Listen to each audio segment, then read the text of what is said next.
Hi everyone. I thought I would work a little bit on my simple lines shawl. This is a B pattern. It's just a free pattern. Very straightforward too. You just double crochet out the way.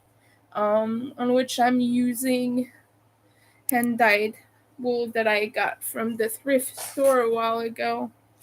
I'm using that for it, and I'm just doing colors in the rainbow order. Although I am thinking of dividing it into different shawls, which I think would look good to a certain extent. At least for now, it does. It looks really awesome. And so far, this bag is funny enough. It's the all the pink, purple, and blue, so it's all the bisexual colors, and I kind of think it would look rad as a shawl. So that is what I'm doing. I'm kind of thinking maybe a bi shawl would be cool. Oh, let me fill back my water then. It's almost empty.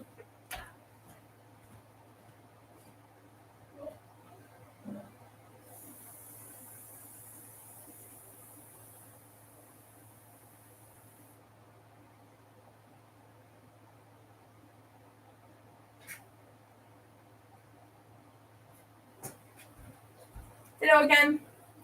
I'm back with my water.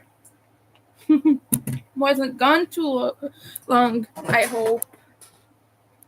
I do want to start by saying right now it's the beginning of the month and I'm short for rent. As you all know, the situation with the roommate and everything has been complicated and I'm looking for someone else. But in the meantime, I kind of have to, um, you know, it costs more in the meantime until I either find someone else or find a different living arrangement. So if you want to help out, go over to my Ko-fi.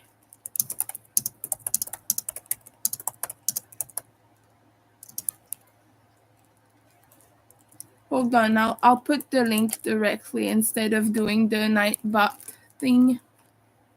But here, if you want to help out, click over to that link. And it's not just a money thing, by the way. My Ko-fi, as fundraising as it is, I have products on there. I do have some crochet patterns and I do have some cross stitch patterns as well. I'm thinking of adding maybe physical items or something. I don't know about bigger things. I would have to see what their policies are, but I do have a lot of digital products over there. So if you're into cross stitch, even if you want to use these charts for crochet, because that's possible as well, but anything you want to do with that, regardless, it's possible to use a cross stitch chart as crochet if you do tapestry or something like that.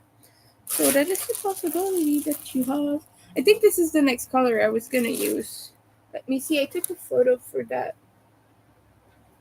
Actually, I'm gonna take a picture of what I have so far in my shawl. Oh, yeah. Yeah, I did this purple, but now I'm doing the sequins. So that's that's good. And after that, we have a few different purples here. This shawl is gonna be quite big. I have a lot of blue in there, but so far this is what it is, and it's gorgeous. It's very pinkish and purplish, but like I said, if it were to be a bisexual shawl, I think that would be amazing. I think it would suit it well. So I'm just gonna take a photo because I'm on Nessa's Discord server and we share photos of our whips and everything.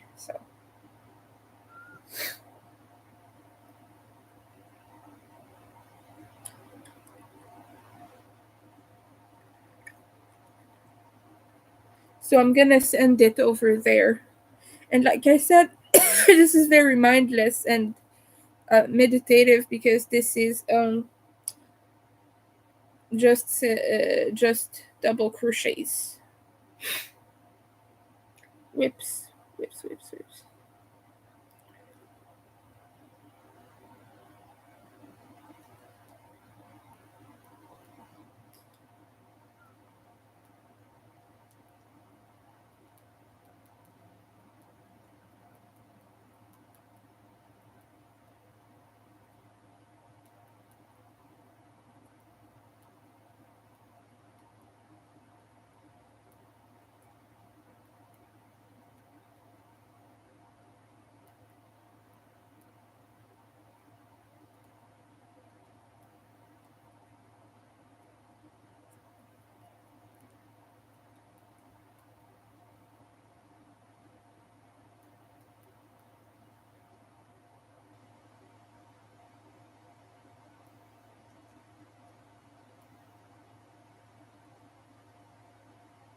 Yeah, there you go. I just sent it.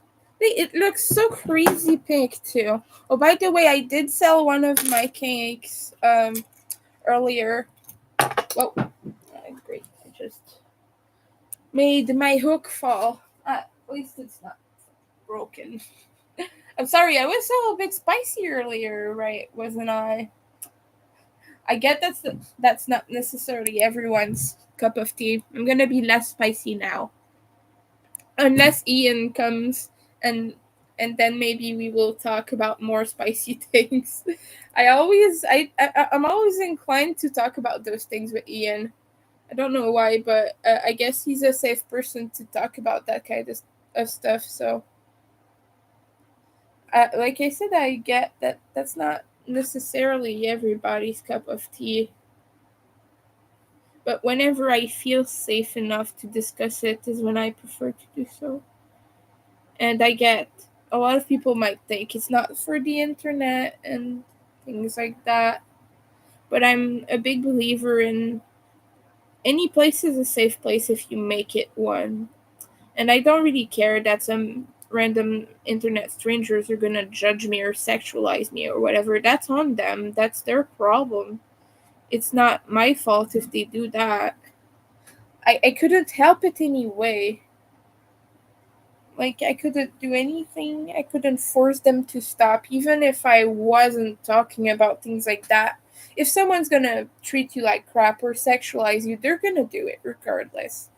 I don't know what the exact fiber content is for this yarn, but there is some nylon thread running through it, which is where the sequins is attached.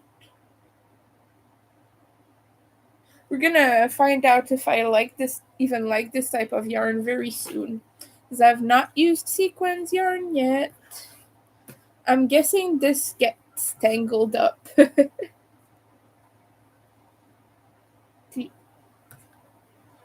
Yeah.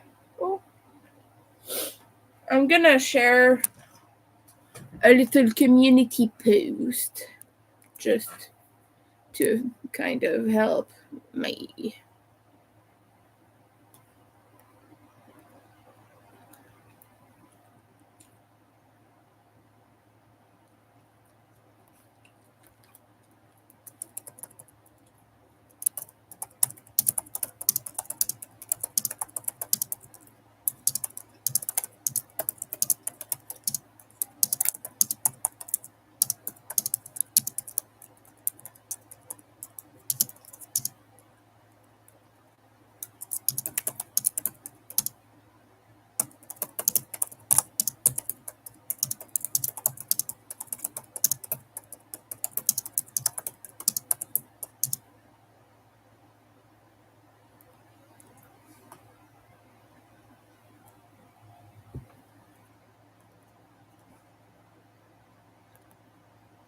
Okay, post.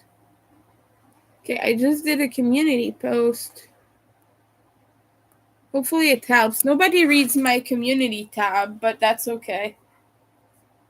I get that I'm not exactly a super mega popular channel, so of course my reach is very limited, but at least I will have done what I can.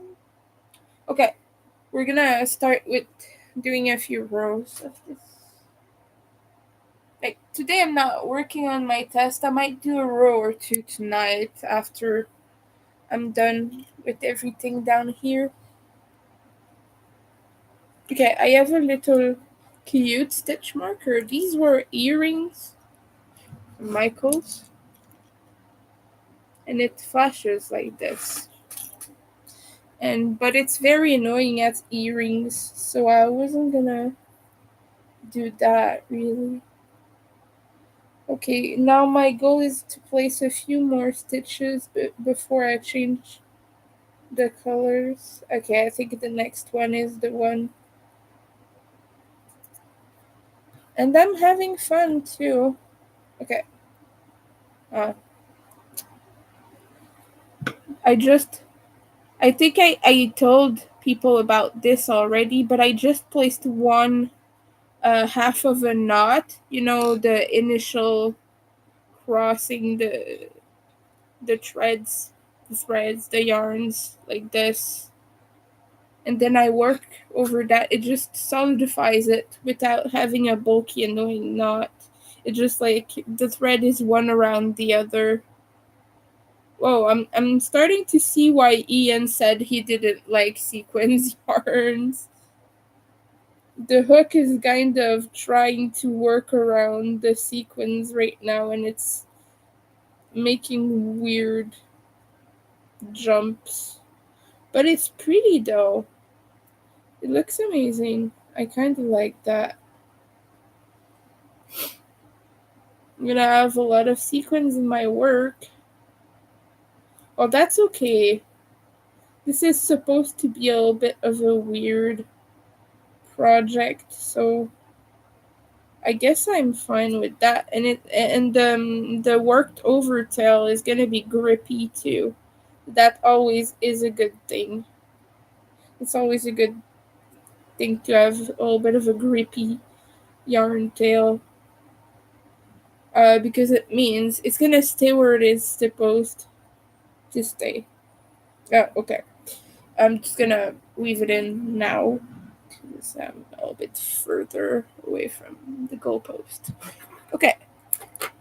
We made it. We're proud and happy.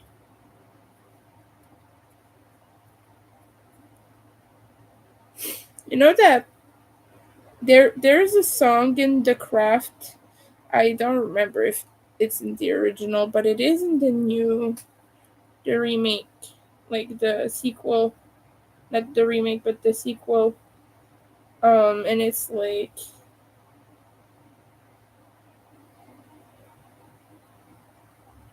I don't remember what the song's name is, but it's kind of like teeny themed.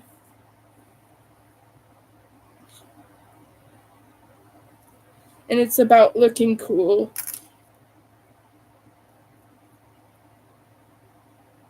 But it right now it's stuck in my head. You know, it's very um high pitched and very teen like. It's got that edgy teen feel to it.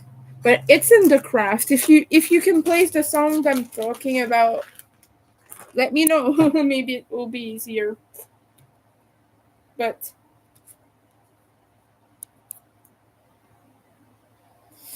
I'm a little bit anxious to get to all the blue in this shawl, to be honest with you. I also want to finish super quick.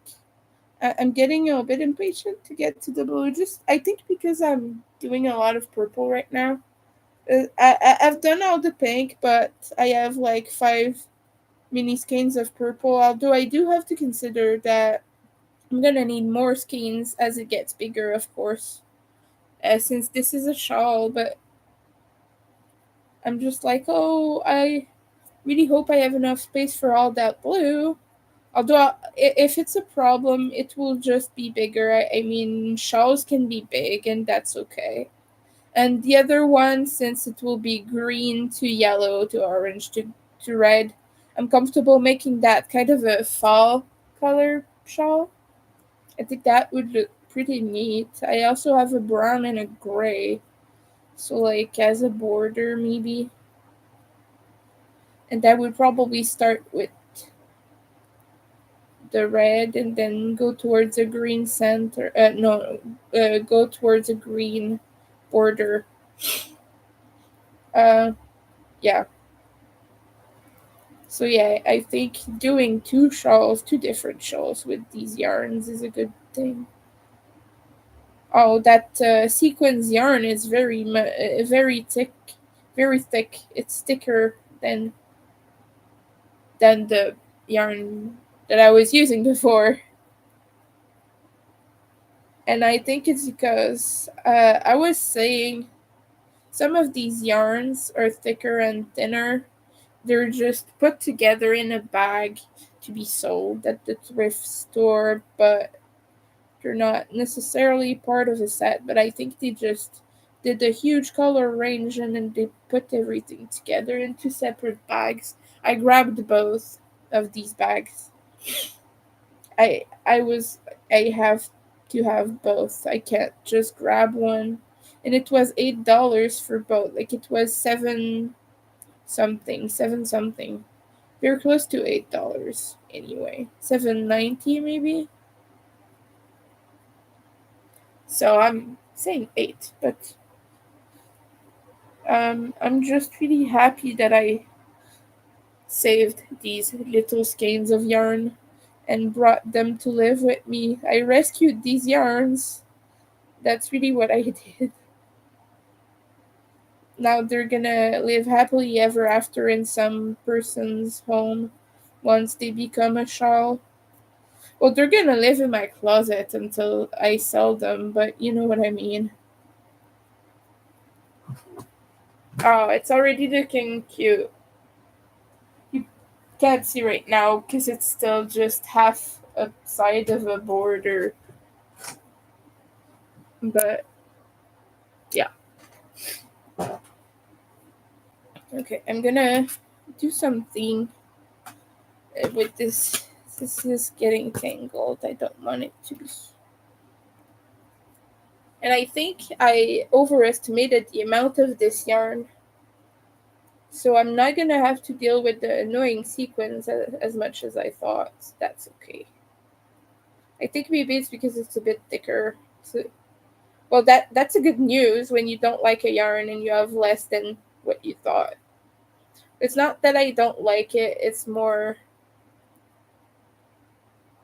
that it's inconvenient to work with, but it's very pretty. Sometimes you just want to use something that it's not the most easy, but it's a looker for sure. This yarn, that's what it is. That is a looker. It's all sparkly and beautiful, but sequins are the death of me now. I realize that it's just the hook it catches. And it's also split the yarn and the nylon thread. Usually you would see very bulky sequins yarns, and using like a 7-8 millimeter hook would not split it, but I'm working with a 3.5 and this is DK, so like it's causing issues.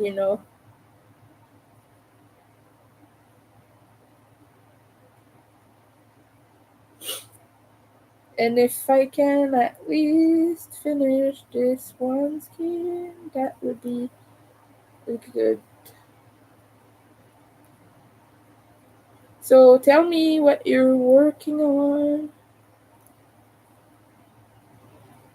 I'm gonna be annoying and I'm gonna say.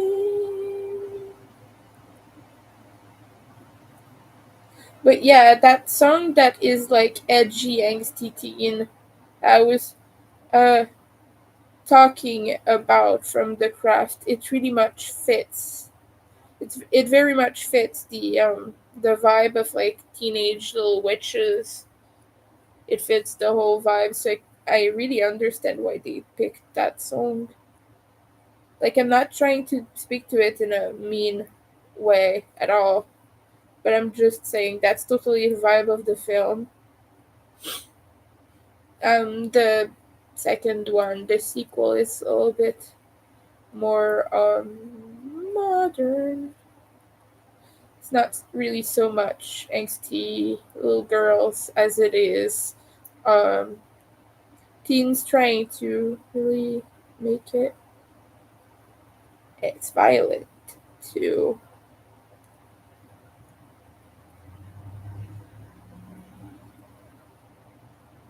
And also in the sequel, there's a trans teen. So we kind of see that aspect, and it's interesting, I think. But I very much prefer the original. It's my total vibe. Yeah, also Nancy comes back.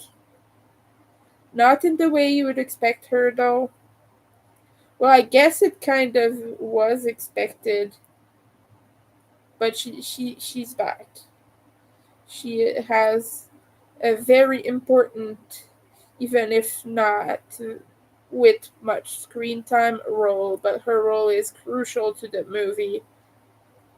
Even if you see her like a little bit at the end there. Okay. I'm sorry if you're hearing banging noises. That's the neighbors. I don't know what they're doing, but I'm sorry if you're hearing that.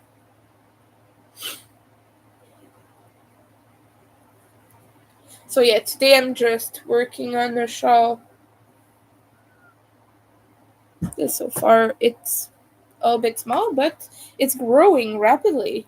So yeah, I'm just sorry. My hands are kind of freezing right now.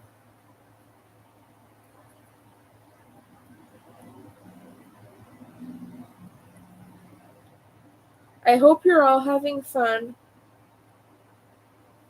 It's We just finished Labor Day weekend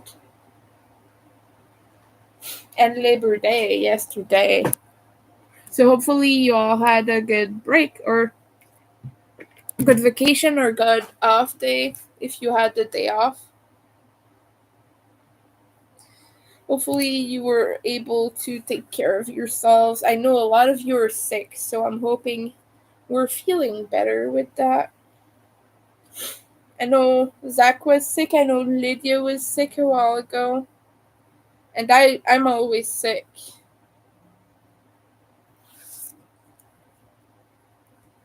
I like to wear them as a necklace when I use mini skeins like this.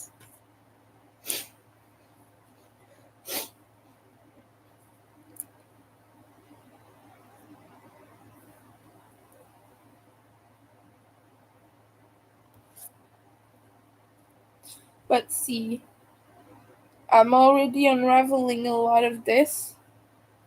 So I think it will be done with sooner than later. By the way, if you're watching, don't forget to leave a like. Leaving thumbs up helps me spread my lives to a wider audience. It gets shown to more people when you like it. So be sure to drop a thumbs up. If you want to say hello, say hi in the chat. I'll be happy to talk to you, even if sometimes I'm a little bit more on the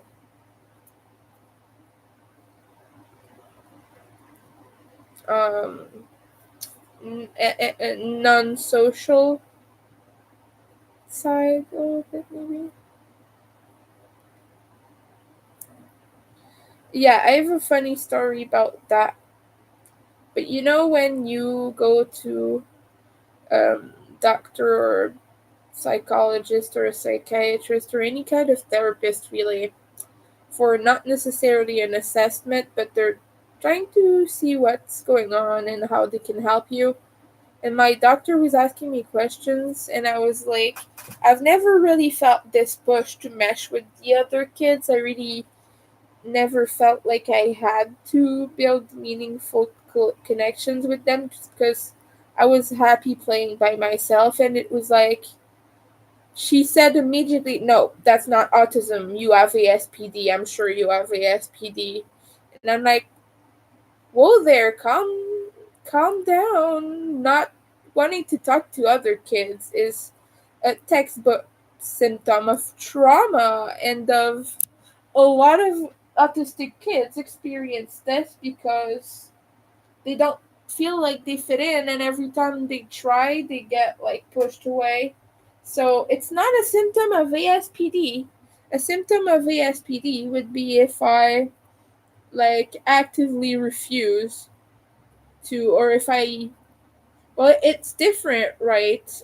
Usually they would use people in their relationships and everything for a certain purpose, not necessarily in a bad way. By the way, ASPD doesn't mean you're a bad person, but um, they don't necessarily feel the need for human connection. But in my case, it's not because I don't want to have friends and because I don't like people or because I don't want to mesh with people, but it's because it's too much effort to do so. That's what I was telling my doctor, and she was insisting that this is the ASPD, and she almost wanted to send me for a diagnosis. And I was like I said, lady, I like my friends. I love hanging out with them, but it's too much effort to put up with pursuing relationships constantly. I do it because I don't want to be alone, and I like people, and I want people in my life, but it's a lot of effort. Even if I benefit from it, it's too much effort. I guess that is the difference between ASPD and like trauma or autism and ADHD is we do want friends, but sometimes it's too much effort to pursue. And like that's the difference. I don't want people to stigmatize ASPD even more than it is, because we love to use the psych, you know what word, and the socio, you know what words without even really knowing what they mean. But yeah, it's a funny story because my doctor was like, "Oh, you have this because you have this one symptom," and I was like, "I don't have this one symptom because of the the way people with the SPD identify with it. I don't talk to people because it's too much effort to explain who I am to them, and at some point I get like it's easier to be by myself than justify myself all the time for being autistic and doing weird things, you know." So sometimes I don't bother getting to know people. I'm just like, all right, you're gonna think this way, I'm gonna go. So no, I don't present any of the symptoms for it, by the way. Like, I have had different tests and things around that time, and like, I don't present any of the symptoms. I really do not. Just thought I would put that out there, but I don't. And like, it's okay if you do. I mean, I'm not judging you at all for that. But it's just weird, the strength in which my doctor wanted to push this on me. Like, she really, really wanted to stigmatize me as much as possible. And if that's not proof, I don't know what is. Because sticking on someone a cluster B personality disorder that they don't have, like, that shit's already harmful enough to people who have a cluster B disorder, you know. Okay, that's already harmful enough for them to deal with all the stigma. You don't have to further the stigma and stick it on people who don't have these diagnoses just because you don't like one or two things about them. It's like a lot of people like to say, my ex is definitely a narcissist. He was manipulative, but did he have a grandiose self importance? Probably not. He can be just a prick, and he can be just uh, an entitled piece of you know what. You know, I don't like that systematically. Like, my ex was a narcissist, and the last person I dated as well. Like, I dated two back to back, and like, they were in the clinical sense, and these are very, very specific behaviors and symptoms and traits that these people have. But we like to say narc, and we like to scream narc as soon as someone treats us badly. And I think this is harmful because they have an actual diagnosable disorder, and that impairs their life as well. Like, it's not just hurting others. They're affected by their disorder, and we don't take that seriously enough, I don't think. And just because someone hurt you, that doesn't mean they can't get better as a person. So I hate that there's so much stigma associated with that. You know, you guys, I don't have the diagnosis criteria to be a narcissist or to be diagnosed with NPD. I just want to provide some insight on this because I have lived experience. But yeah, there is a lot of stigma. Like, some people might think I am, but that's the thing. When you grow up with a parent who has it, obviously you're gonna present with some traits, or if you have trauma too, that's another thing. but that doesn't mean you have the disorder. Because I have some traits of it.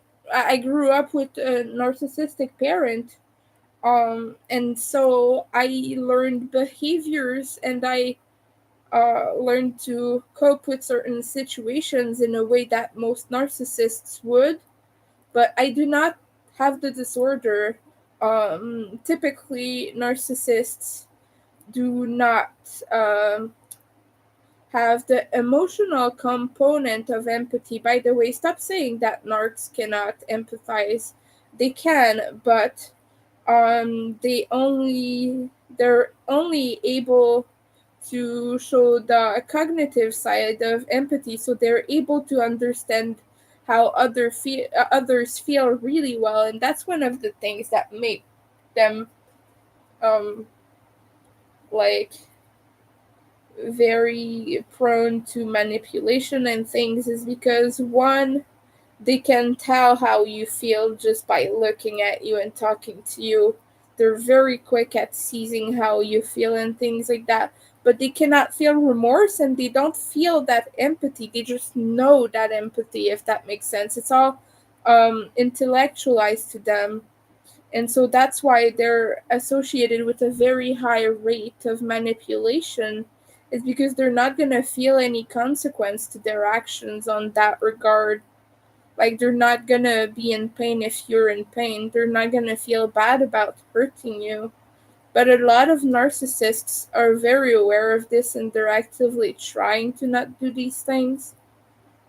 So we have to think about it in a way that is less harmful to mental health patients, like people with different disorders. We have a lot of different disorders over here, and I have um, ASD, ADHD, CPTSD. I've dealt with um, OCD for a while. I've had some OCD in the past. When I was when I was a kid, I don't remember what age, but there was a year where there were caterpillars everywhere. It was an infestation basically, and that year I developed an OCD. I was wiping my feet after every footstep. And I also had one that I would compulsively check on my oven and check that it was indeed turned off. I also did the uh, doorknob thing for a while, but not for too long. I wouldn't do it repetitively, though. I would come to the door, turn it once, go away, and come back and turn it once and go away. I wouldn't do that, but I would do I would go back and forth. Like almost like, oh, did I do it? Oh, did I do it? Oh, did I do it? But I also have the compulsive side of like, oh, I have to do this behavior to calm myself. But yeah, when I was a kid, that was definitely to appease a thought, like the thought that I stepped on something that was affecting my ability to do anything, because I was like, there's something under my feet. There absolutely is. I need to remove it now, because it's the end of the world if I have something under my shoe. So that was something I had when I was a kid, about 8 or 9 years old. I don't 9 years old, or maybe I was younger, like 6 or 4. I don't know. I can't tell anymore. Like I said, with CPTSD, a lot of your childhood memories are basically gone. But yeah, I don't like that we stigmatize these disorders so much. That we like to say narcissism is absolutely just only a bad thing. But it's not. There are a lot of things that sound a little bit heartless, but they are excellent business people, and they are very goal oriented. And yes, that can come to the detriment of others, but if they're conscious narcissist and they know about their traits and they're actively working not to be a damaging person, that can actually be really good. Because, like, they will push themselves to accomplish anything. So, and they're never good enough for themselves. And while that can be a very traumatic thing and a very depressing thing for them in the long run of never feeling enough, well, they're always looking to achieve more as well. So that's not a bad thing. We see that as a bad thing because we are very much against people succeeding in our society. We never can be happy for others, which I think is very sad. And, like, I'm not trying to condone hurting others. Like, I just want people to stop associating one thing with, like, they're evil and blah blah blah. I don't think they're evil at all. I think they live with their set of challenges, and that we have to make space for individuals. That doesn't mean you have to tolerate their abuse. If someone's abusing you, no matter who it is, and no matter what their diagnoses are, you still need to go away. Like, you need to protect yourself. And of course they should stop. Of course they should stop. And of course, basically, you have to do what you have to do.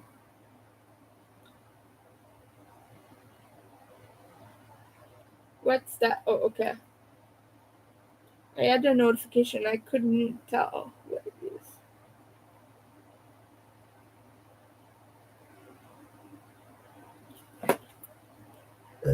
Sorry, I just burped, like, very solidly.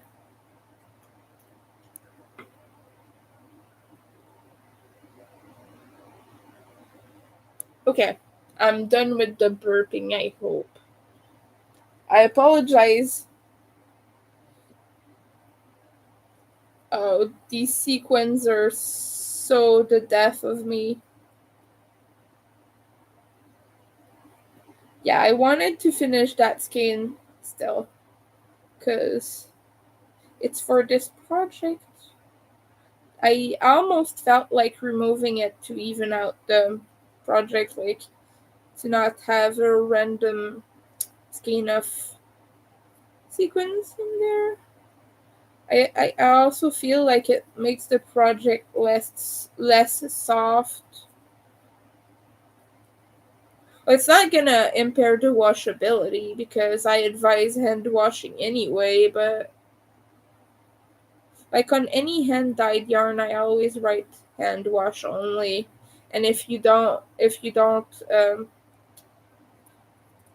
uh, follow that direction, that's your problem. What happens to your yarns and the colors? If they bleed, like, that's on you because I said hand wash only. Especially if it's like a bright red with some white and things like that. Like, very, very bright reds tend to bleed so much. So much so that even DMC uh, mercerized cotton in 666 or like 321 or like all these very bright reds, they bleed. They can bleed. Yeah. If you wash them, it's a possibility. Some DMC can bleed, and that's why when you wash a cross-stitched project, it's a better idea to wash that with cold water because it's gonna stain. It's gonna damage your color.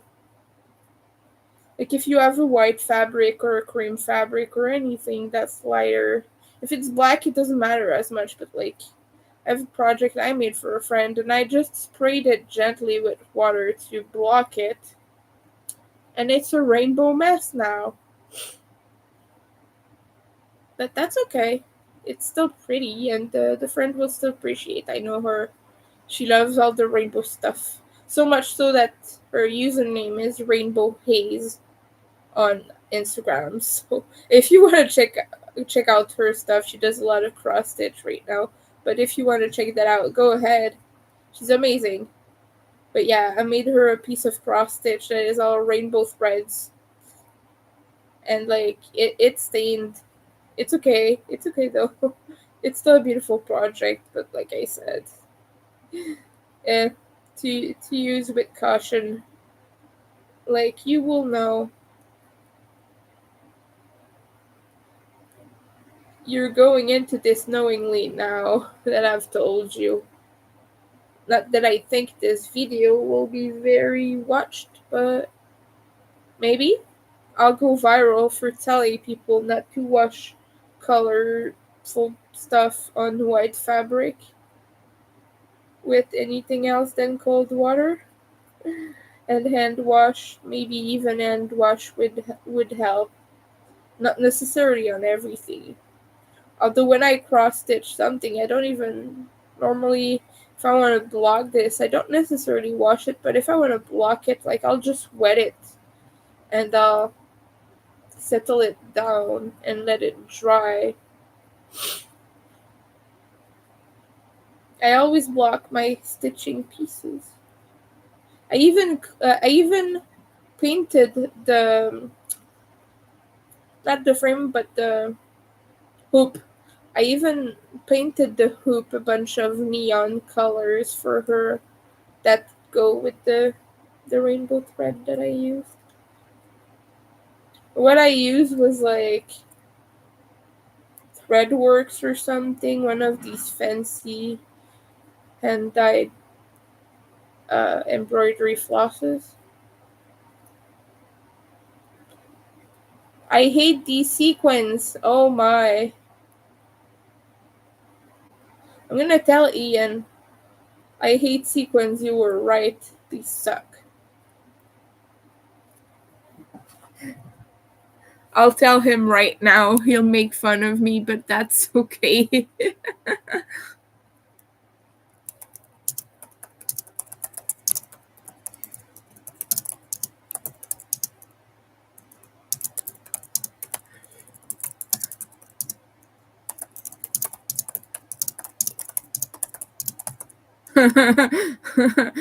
He's gonna say I told you so.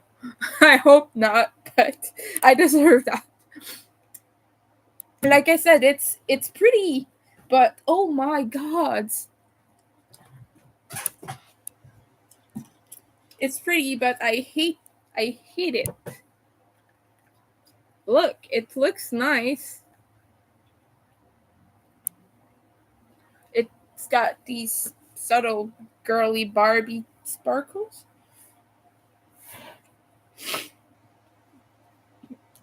This thing is a little bit intense right now.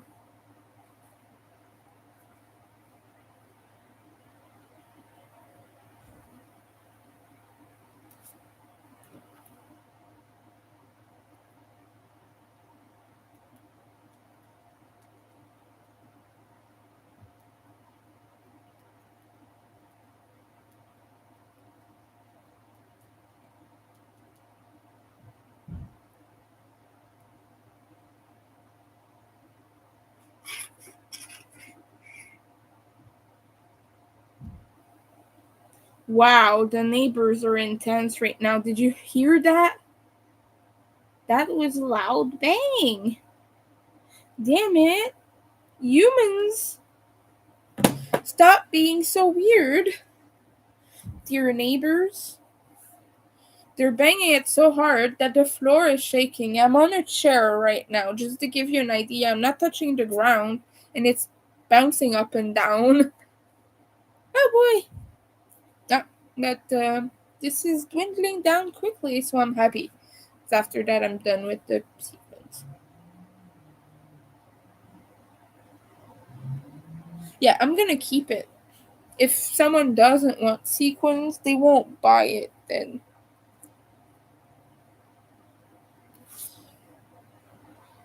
It's kind of like when you do an accent nail, when you do your nails. You have like one nail with a different color or sparkles or whatever, and the rest is just plain. Well, that's kind of what I'm doing with this mini skein. that's that's my accent mini skein. Accent mini skein. Oh my. Do I even have battery power? I'm gonna go on Facebook too for a short while and see if we have friends.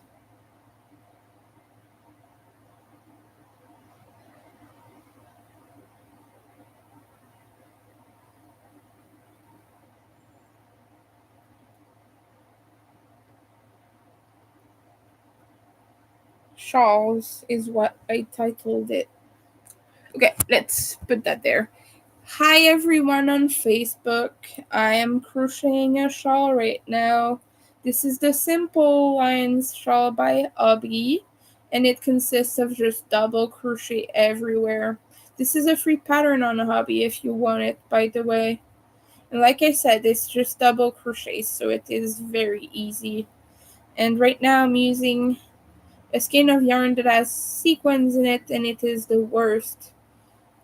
It's beautiful, but it's annoying to work with. My friend warned me about this, but I still want to use it up because it's there and I don't have any project for it. As you can see, this is pink and purple so far. But I kind of want to add the blues in there as well, and I think it will be big enough by the time I do this that it can be a shawl of its own. But I also have a rainbow assortment too, so I could make another shawl and have it fall themed or like summer themed or something. Or I think fall is pretty good for like red, orange, yellow, and green.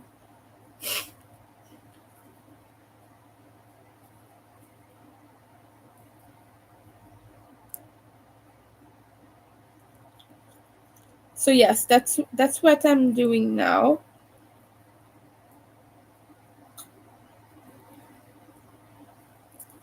But yeah, the sequins are very pretty, but they get caught within the hook. So let me know what you're up to, everyone.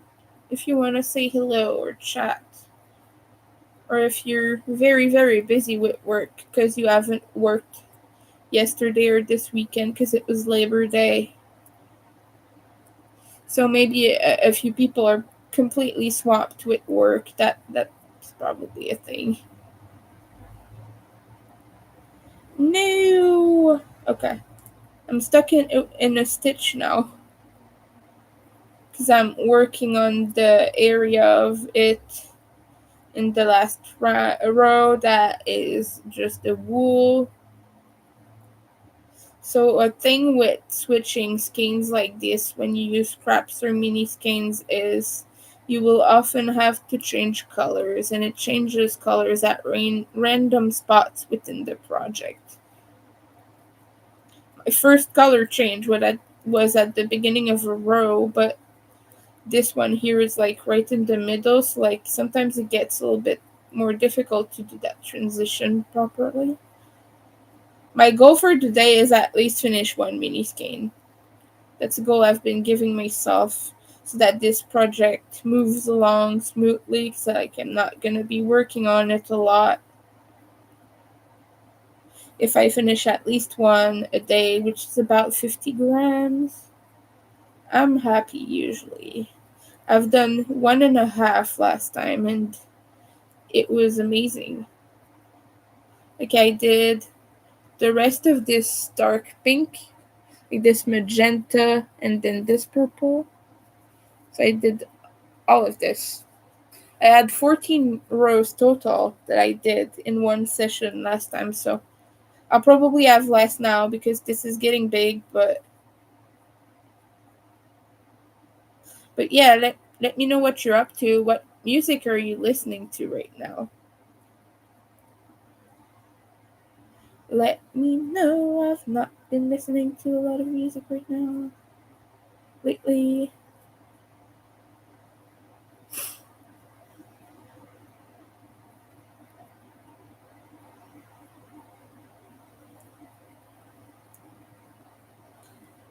But okay.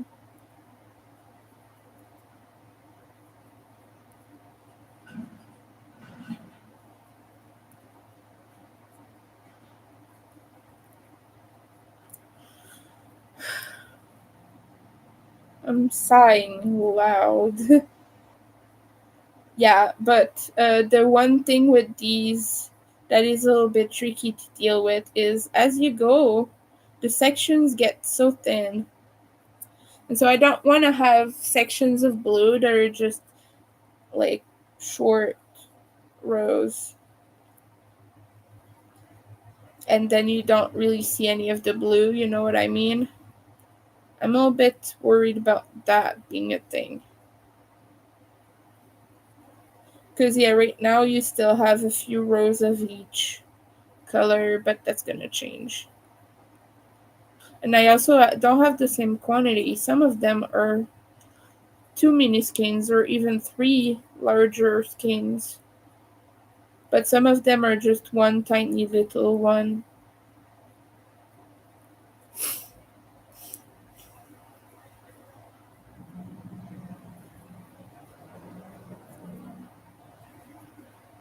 So yeah, this is fun. But again, all of this yarn was about 900 grams when I weighed it. But I'm starting to see that maybe I'll be able to make more than just the one shawl.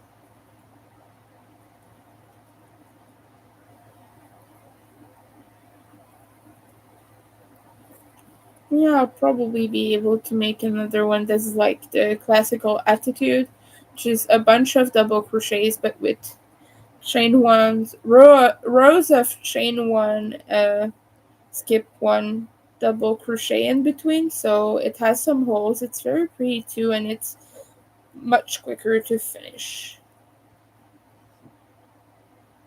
Oh, Evie cups again. Crap. Oh boy, the sequins are giving me a headache.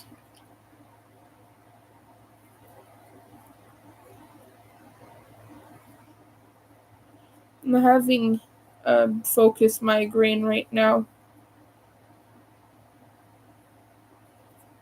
And kind of tired too. I don't know if it's my concussion, as I had a concussion not long ago. I still feel the symptoms, but like I said, I get concussions so often now that I don't really notice it that much anymore unless it's heavier. Like I just live day to day because I'm used to the feeling of slowness and everything. I often forget that I have a concussion and then I have concussion symptoms and I'm like, what's happening? But it's probably just my concussion.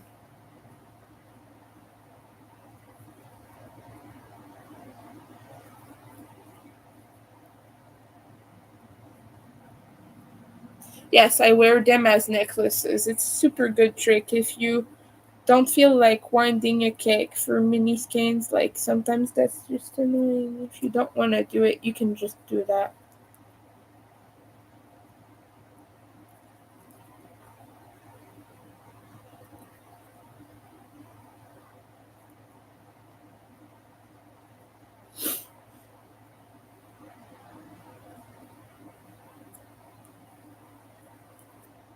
One,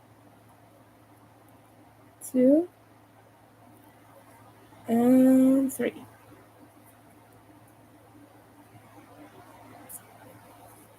Ugh, someone's someone just care reacted. Say hello.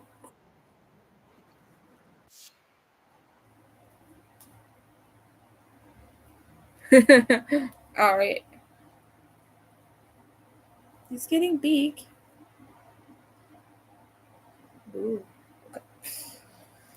The other thing is with having different weight yarns all in one project, it kind of makes it so the shawl isn't straight. Well, duh, it's bisexual colors, but you know what I mean. It's kind of wavy in some areas, but that's okay for me. But some people might be, this is weird. So I don't know. I guess if someone's into that look, they will buy it. Shit. Okay. Oh, this is so soft. Well, the wool is in it is really soft, but the sequence part is like sandpaper. This is the best word I can think of to describe it. Sandpaper. Okay, if I manage to finish this game today, oh God, I hope so. I don't want to deal with it anymore already.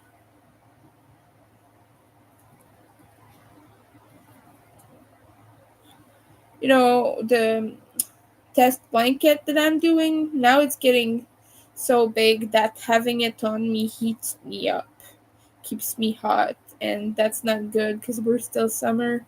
So, like, I resent every time that I work on it and I'm getting super hot. This shawl is starting to be a little bit big too. That's why I like to switch projects a lot more in the summer. Let's see the weather.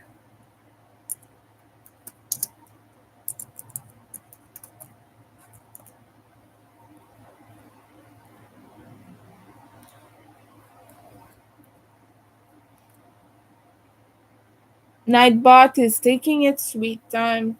Wake up.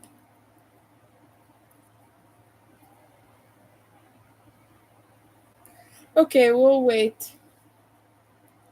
When I checked earlier, okay, it said so. It's 21 degrees right now, which I'm guessing is much hotter with the humidity factor and everything, but that's okay.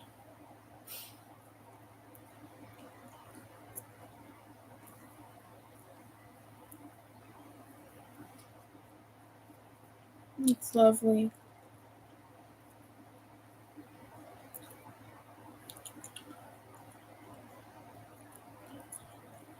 The next color is lilac with some pastel purple in it.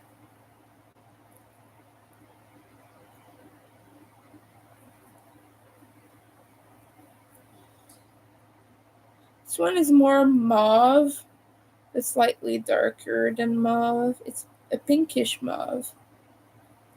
In French, we say mauve. And in French, mauve means only purple. Like, okay, so French people from France will say violet, like they'll say violet. And then mauve for them is the mauve in English, but in Quebec, mauve is for everything purple. Like a grape is mauve in French Canadian. Um, a violet is mauve in French Canadian. Everything is, and we're misnaming colors, but that's okay. Don't people don't really care. They'll just say mauve for everything.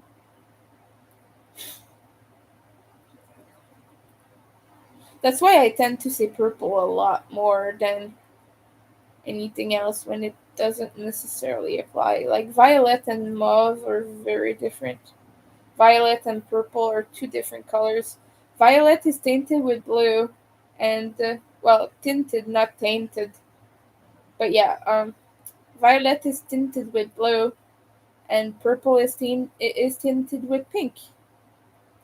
It has red tones to it, and it's a little bit more vibrant and intense. So what I'm using right now is a little bit more purplish. And purple is darker too, I feel like. But yeah, in French, like everything lavender, lilac, purpley, everything is mauve. That's just what we call it in Quebec.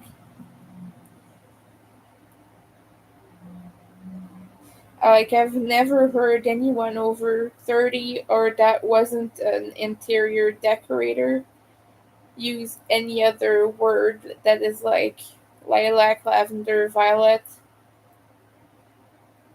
We just don't say it.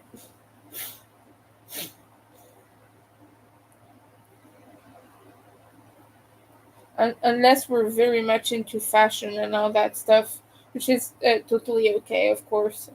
But I'm just saying it's not common usage.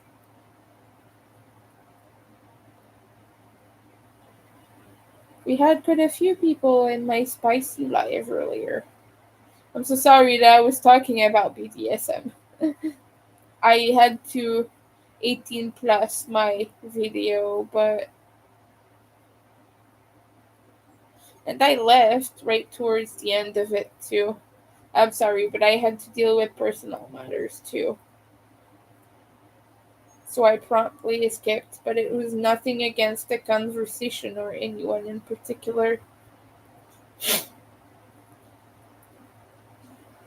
But I finished eating and washing my hands and everything, and now I'm ready to do more things. Anyway,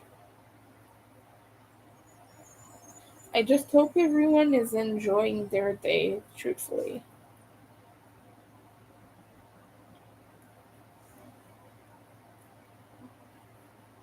Now that I'm seeing it, I don't know about this sequence.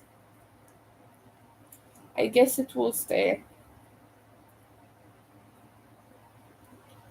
Now I don't want to have to frog this because, like, good luck. It's gonna get stuck everywhere. I don't even want to try. It's like making one stitch with this is pain, so having to frog a few stitches and redo them is more pain than I intend to inflict on myself.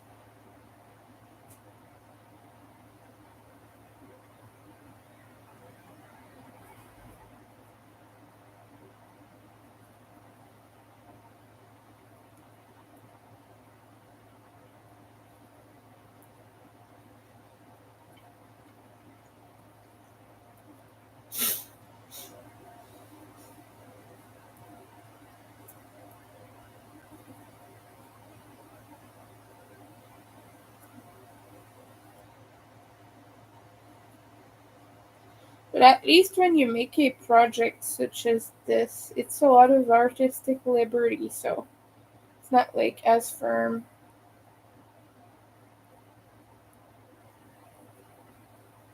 Help me, I'm stuck, my hook is stuck.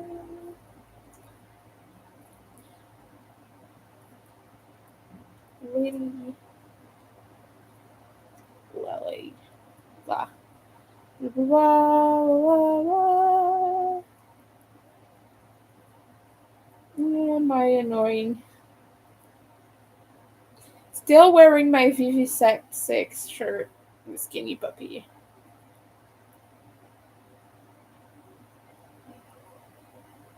Sometimes I just rewear the same shirt and like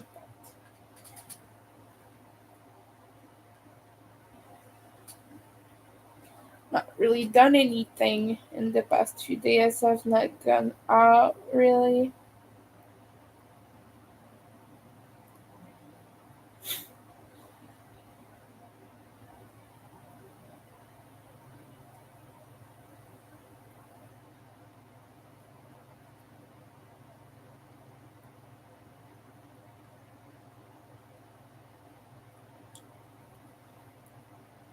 Hi.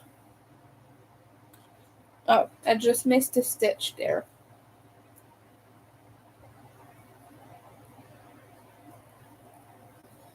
Gonna show it backwards, but yeah, I'm crocheting a shawl right now. And I'm using this sequins yarn. Whoa, okay. Let me redo this. It's sparkly. Just this one right there. Hold on. Okay, it doesn't show on camera, I'm sorry. But let me know how your day is going, what you're up to. I'm sorry that I have to speak English, but I'm on YouTube simultaneously. I'm live on both platforms, so that's why my English is there. Well, I do it most of the times on Facebook too, but it's just because we had the French viewer for a second there, making some fun. stuff. But okay, so in the comments or the chat, let me know below. Have you ever attempted the Obi simple lines shawl, which is the pattern I'm working with right now? If so, what colors did you do it in? Also, have you attempted other Obi shawls? Uh, I'd like to know that because I love shawls a lot. So I'd like to know which ones you've tried. There was one that had like instead of going in a triangle way, it was kind of you work one side, then you do the next. No, then you do the center, and it was weird. I didn't really understand how to do that, and I still really don't really have the power to do that. But it was a beautiful obi shawl. I don't remember the name of it, but like they're using a blue to um, pink cake in it, like a twister. If I find it, I'll let you know which one it is. But it was beautiful. I have the pattern for it, but I've not made it. I tend to make the same shawl a lot. Because I think customers do like to have options of colors and such.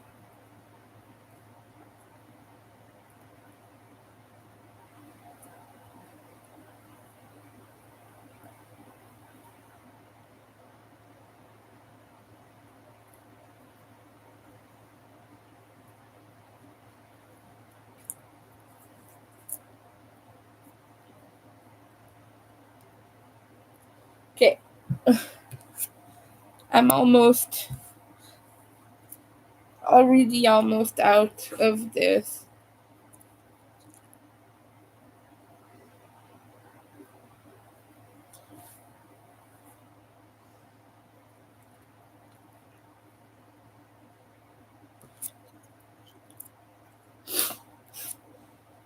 There's just gonna be a subtle sparkle through this, I guess. Okay, come on, neck. It's tight around my neck right now. Okay, excuse me. I need to sneeze or blow my nose.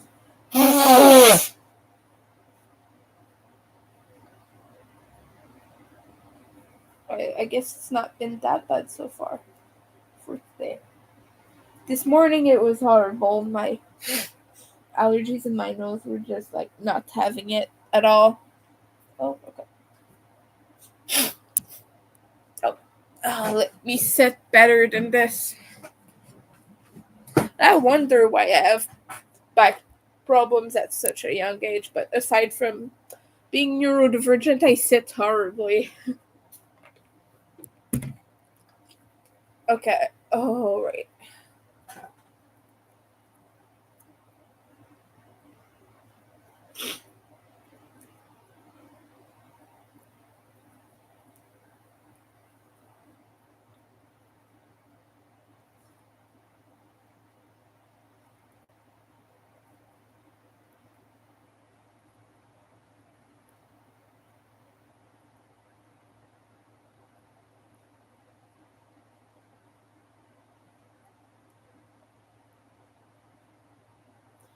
So I really want to see what I'm left with once I use this one bag up. Um, I have another bag, like I said, different colors. It could become a fully rainbow shawl, but I think it would be big. Boy, okay. I think I might have wanted to go up a size or something for this sequins yarn. It's making it really bulky. I'll do it to DK. This could be worked as a worsted or something.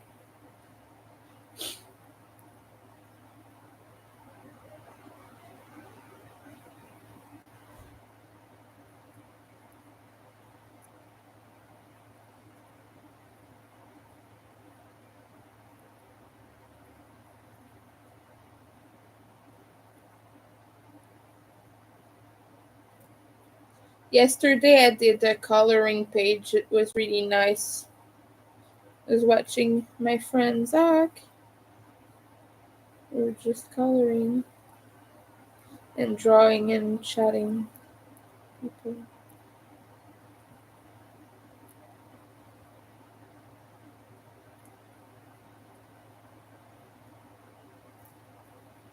My friend is really wholesome and sweet dude, so well we don't know each other a lot, but we've talked to each other through live streams and such for a while now.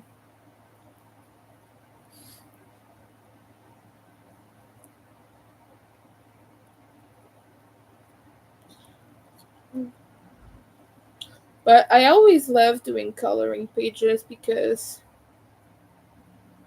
yeah, it helps kind of the anxiety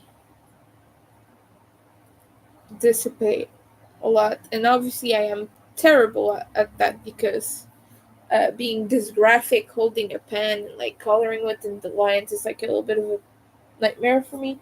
But just anything with bold lines I like to do. I love to do mandalas specifically. And yesterday that's what I did. It's on my community tab on YouTube if you want to see. But this is what I colored yesterday. These are my friends. I even made a black border so you can kind of see it through here. But this is what I did. And I just used all these naturey colors like these greens and brown. And I really love the result of that. Let me know if you guys do coloring pages or something. I would love to know if I'm not the only one.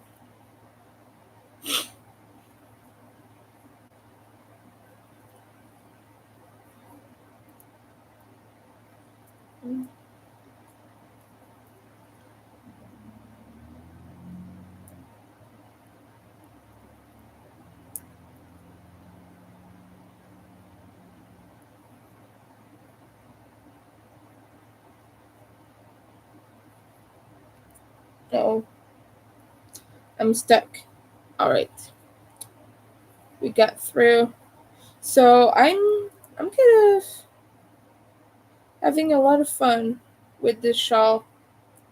Although I am annoyed at the sequins yarn, but other than that, I think it's kind of a matter of it will look better when it once it is all together and I see the overall look. Because the vision I have is okay, but like right now I'm kind of cringing at myself for using the sequins yarn. Sometimes it happens. I wish you could see it on camera as well as in real life. In real life, it is really apparent because I can see the little sparkles through it.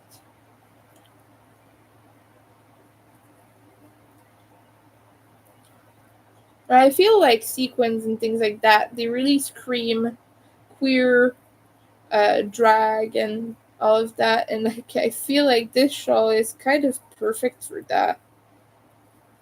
It's going to have a lot of very bright intense colors and that one row of sparkles within it.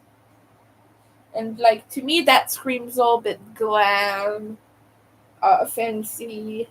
You know, drag performers will often have these very, very sequins heavy looks or like glittery things. And a lot of pinks and blue and purple, like a lot of very, very intense colors, a lot of sparkle. Sometimes they would do things like green or red, a lot of red. I see a lot of red in drag. And sometimes, depending on what they do, it will be, it can be darker and things like that. But you usually see a lot of pink and purple and blue and sparkly and all of that.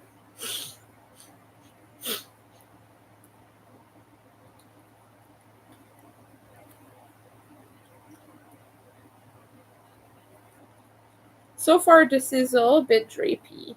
I like that. I think it's because the sequins are very heavy. They're making it full fall, collapse upon itself, kind of.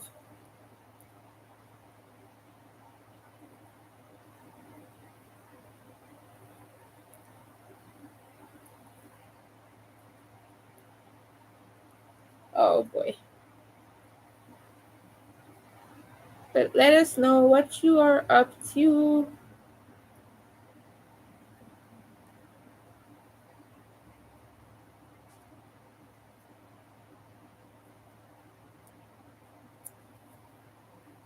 Oh no. Oh no.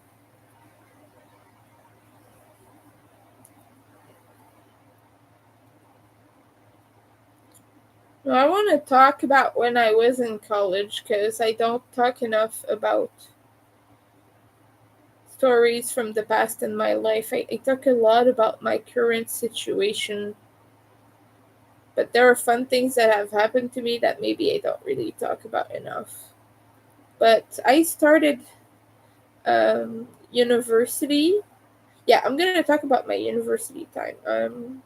For context, for YouTube folks or US folks, in Quebec, we have something called CEGEP, and it is a collegial level of education that's after high school. But to us, it is pre-university for the most part. There are some uh, diplomas and some programs that are meant to send you to directly to work, like we call that a technique. But if you do that, you will go to directly to work after. But a lot of programs are pre-university. They're meant to kind of launch you into your future choice of career, and you will do these other programs that are more specific, like a bachelor's degree, um, a master's degree, or a doctorate, depending what you you do, what you want to pursue, and the level you want to pursue it as.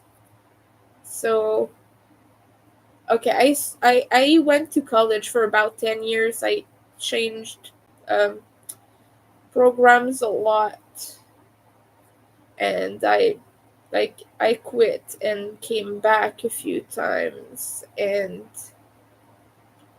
I was a college dropout for I did that about 3 times, 2 or 3 times, and I went back every time. I changed programs twice. So I've been in a total of 3 different ones.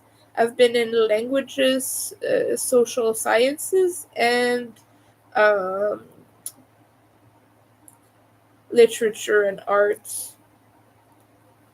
And so after that, 2018, started university a little bit before the pandemic. Like the pandemic started at the end of 2019 and the beginning of 2020.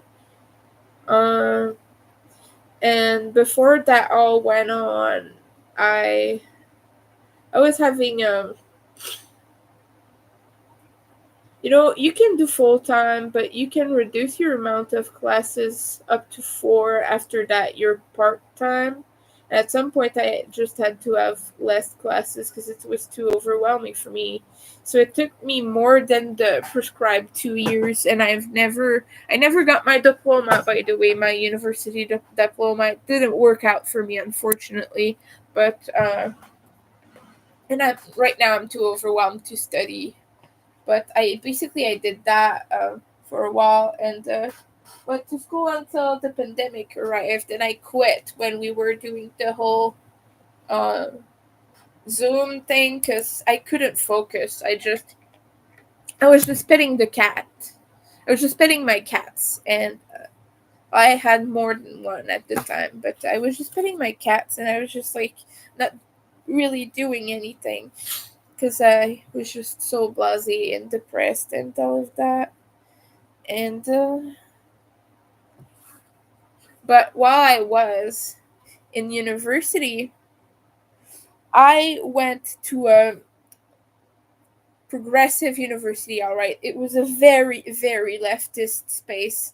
it's almost known as that and roasted as that throughout Montreal and even throughout Quebec. Like it's called a lot of things, but it's like called almost like vacation school because you're always on strike when you go to the. It's called UCAM, okay.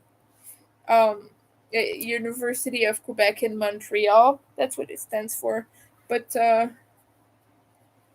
it is a very leftist, progressive, queer friendly space.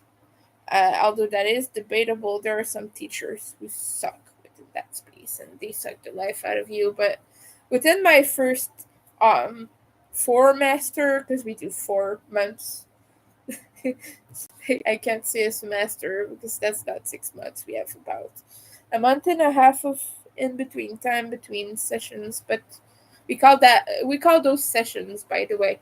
We have winter sessions and spring sessions.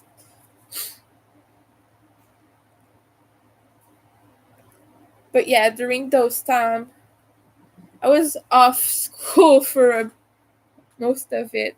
There were huge negotiations for internships for teachers, people in education, and also for the personnel of the university, like the cafeteria people and the people who clean and everything. There were huge negotiations for the staff, essentially, and so that was so striking. Like I've only been on strike once before, and like for a day, it's like of the whole Red Square thing. The people who wanted us to have free education, essentially, because the government was raising the costs of education once again, and people were really mad about that. But I quit right after that, so I was never on strike for it, really, because I quit at the same time we were on strike. I just took the opportunity and I left. I up and left. So it struck me how much of a vacation this all was, but also teachers put that on you. They're not even supposed to be allowed to give you homework when you're on strike and to force you to go to class, but like they still do it. Like they'll still fail you if you're not there and things like that, and they'll still give you surprise quizzes and things like that to kind of trick you to be there. But mind you, I was a very, very supportive of strikes. Like I'm a radical leftist. I will strike. Like I will never break a line of what is it? I will never break the line of a protest. Like you're not supposed to go through, but like they're forcing you to go through. Is that only a safety thing, more as it's a respect thing that people are trying to ask for stuff and get their needs met, and you're just like, okay, whatever, I'm going to school, blah blah blah. It's just kind of a respect thing. You do not cross their lines. Either you strike with them or you go back home and do your homework. I don't know. Do what you want. Go anywhere else. But I do not cross those lines. It's a personal rule of mine. Unless like I needed something done at the university. But unless it's like an absolute need, you do not cross those lines because the need of the people are as important as your own. And so, if you want people to live a better life, it's essential that you support them in that need. But we were always on strike. I was very much implicated in student life. I went to all the AGs, what we call AGs, is General Assemblies. So, Assemblée Générale, but yeah, I went to all the assemblies and I did all the votes and everything. I always voted yes to be on strike, by the way, because I believe in that. Because you pretty much wreck an university when you have strikes that go on for more than a week, it wrecks everything. So usually they give you what the heck you're demanding pretty quickly. After a week or so, about 2 weeks, maybe more, sometimes is needed. But you usually get a little bit of a deal. So unless people decide to vote no and to stop being on strike, but normally the teachers are supposed, like the professors are supposed to not give you that thing to pick up back on. Like they're not supposed to give you more um notions and more learning and everything. Like they're supposed to cut that from the curriculum, from the whatever, from what you have to do. They're supposed to just cut that part, or at least condense a little bit so that you still have the notions you need. But they're not supposed to pick back up the days that you were on strike for. It's actually against the university rules. They're not allowed to pick that back up. Like I said, a lot of teachers still do that.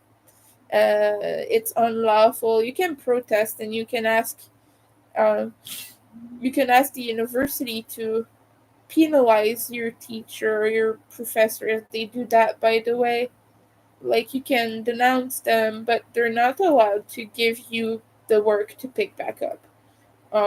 Because that's essentially what striking is I'm not there, I'm not taking the resources you're giving me, even if I paid for them, because I'm not wanting right now to be walked all over. So like right now, even if it's your education or whatever, you're not doing the thing. And it's not to be a baby, but it's to say, I will be a student at your school when whatever cause this is treated with seriousness and respect. That's the goal of striking. That's the goal of going on strike and of protesting. It's like, you're not seeing me right now, so unless you see me, I'm not doing the thing. So the teachers and professors, they aren't allowed to tell you to still do the thing unless they want to kick you out of the course, and like they'll be in a lot of trouble if they kick you out of the course for protesting, because it's viewed as a move against democracy to do that, by the way, even if it's just like politics. School politics are still very complicated and all of that. It's, oh boy. Anyway, it's a whole mess, but I had a fun time in university with all that. So yeah, we were always on vacation. We were always striking. It was crazy. My first week of university, I saw a huge banner and it said, "All for the strike." It was huge. It was hung from a higher level, like from the top platform, in the middle of the big area where you come in, basically near the entrance. There is a huge open space, and you can see all the different levels, like floor one, all the different floors. And it was hung from like the third or fourth floor, and it would go all the way down to the second, just to give you a perspective of how big that freaking banner was. And it said, "All for the strike." All going on strike or whatever. I remember in French, but it's hard to translate that exactly. But I took a photo of it and it was hard to photograph because it took so much space.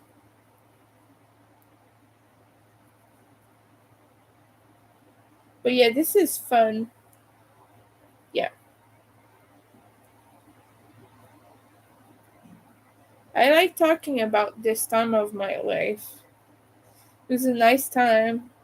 Not just for the strikes, but I was at my higher creative peak and my most efficient peak until I collapsed and had a big um, burnout that lasted a few years.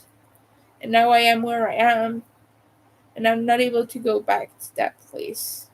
And I'm poor anyway, so I couldn't go back to school if I wanted to. Just imagine me going to school. Ugh.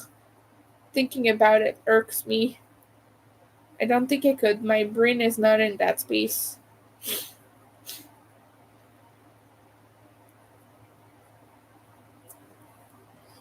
And I'm just not in a place to do anything.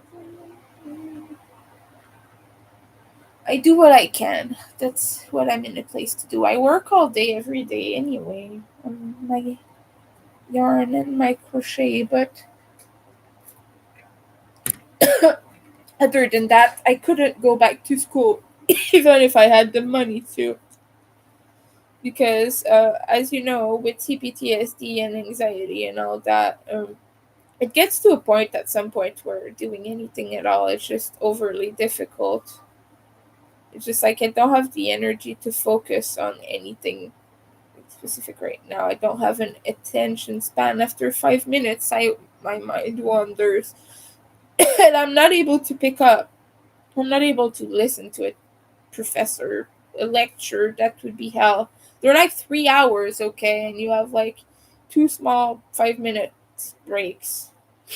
They say it's supposed to be at least 10 or 15 minutes, but they never give you that. They give you 5 minutes and they're like, okay, time to go back to class, you fuckers, you lazy fucks.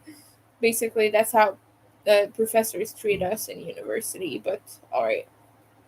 It's very rare to have the full amount of a break until your professor, unless your professor is cool, then you'll probably get off early anyway, but sometimes they do not like young adults, and you can tell, like, they're not wanting to put up with any bullshit. They're just wanting to punish everyone, and like kind of the bell doesn't dismiss you, I dismiss you energy. But there's no bell in university. It's the professors, they decide when they dismiss you. Basically, once the class hour is finished, you're allowed to get up and leave, but they'll be on your backs about not being respectful enough to hear the end of the lecture and all of that. Yeah, professors sometimes they suck. Some of them are awesome, like I said. I had amazing fun professors. Like when we learned about cryptids, oh my god, that guy was so funny and weird.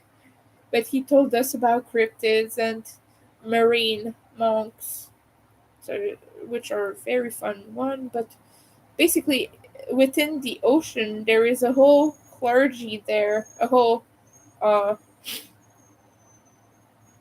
a whole church.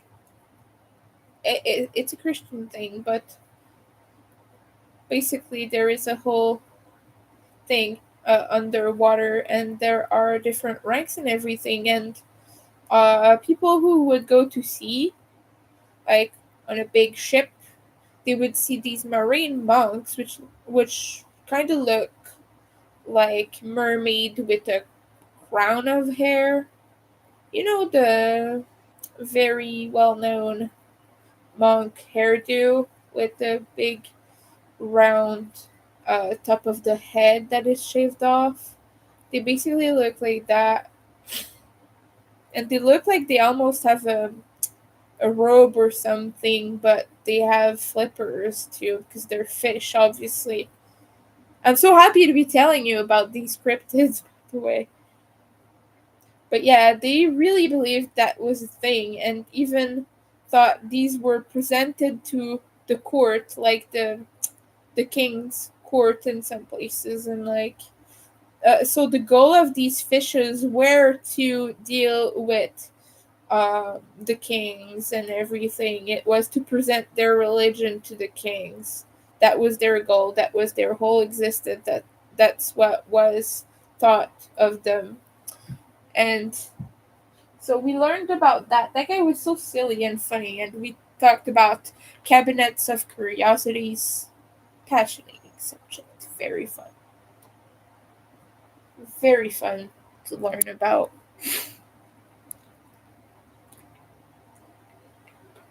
So We had professors that were fantastic, but sometimes you just get a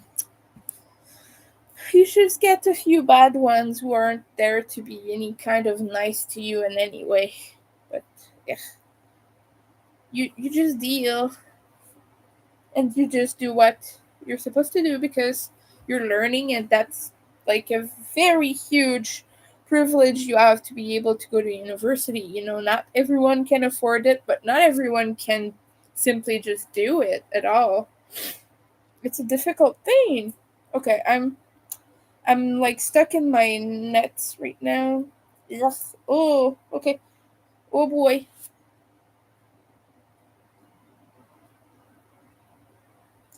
Yeah, I'm almost done with this scan at least, but I still have a ways to go. But yeah, the marine monks or whatever they're called, that was a fun thing. I have fond memories of that time.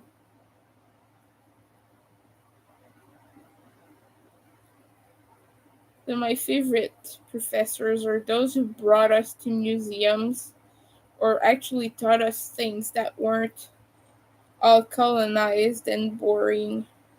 We had an indigenous teacher once. Well, I would say professor. It was more like temporary thing. He did not get hired back. I think that's what happened. I don't think he even wanted that, but it was so fun because he taught us in such a way. There wasn't even a final exam. Like, it was ridiculous. You just would read the question and you would find the answer right there. It would say, like, for example, okay, this is just an example, that's not exactly what it was, but like,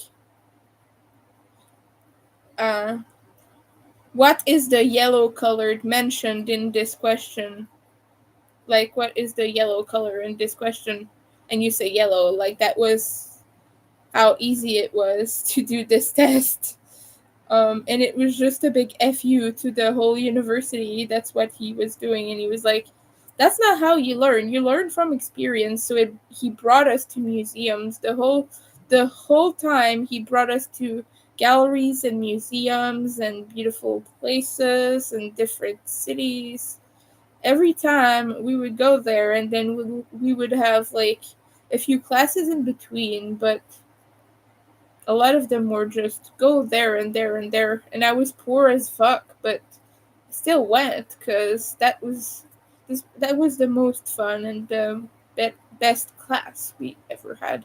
But he would put all the desks in circles, then he would read us our fortunes with these like animal spirit animal cards. Like, he would assign us a spirit animal, and he's in his right to do so because he is indigenous and it is within his culture. Like, I would never do that to myself because it's not in my culture at all, but like, he did that to us and with us, to teach us and everything. And then he would ask what that meant to us, like the specific animal we got. And we would all discuss that. It was so fun. I miss that guy. He's still around. He's still dealing with art stuff. But my god, he was cool. I'm a little bit of a pagan. This religion is very colonized. We try to decolonize it as much as we can, but we can't deny that there is still a very, very big colonial influence on modern day paganism and associated beliefs and religions.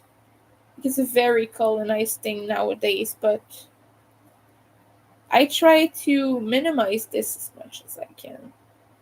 Because the reason I'm pagan is not because it's fun and trendy. Um, Hi, welcome. But I do this because of my ancestry and my ancestors' beliefs and practices. and because I still feel that connection, even though I'm just a little French Canadian human. Uh, but I've never felt like my current practices and lifestyle was really fitting to me. So the pagan lifestyle works more for me. It makes more sense, even in a modern context, because we're forgetting all that nature is to us and how much it brings us, and we forget to thank that, to like be thankful of that and be mindful of that and take care of it. So for me, it is a way to take care of it and give back, although I don't practice as much as I probably should because I'm very overwhelmed with my current things and lack of resources and problems that I have. But I do a little prayer here and there when I can. And when I go into nature, I try to be mindful and observant and look around and feel the things and the energies and everything. And that, I think that's one of the biggest practices that I have, is just go around, feel the energy, and just be in the moment.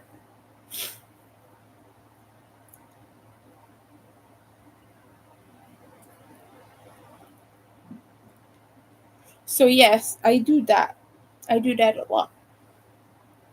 Makes me happy.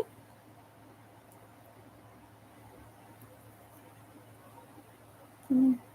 So if you find that interesting, I do talk about that once in a while on my channel. So feel free to subscribe, leave a thumbs up, check out my shop, check out my Ko-fi if you want to help out. Really struggling with rent right now. So yeah, I just want to put that out there real quick. And right now I'm just doing a shawl, but I always do fun stuff on camera. I crochet a lot. I do coloring pages. I tried to paint an ornament earlier, but I totally messed it up, so I threw it away. Very sad, but that happened. So I'm not much use getting upset about it now. Because I was too lazy to resand everything because I put black where it wasn't supposed to be.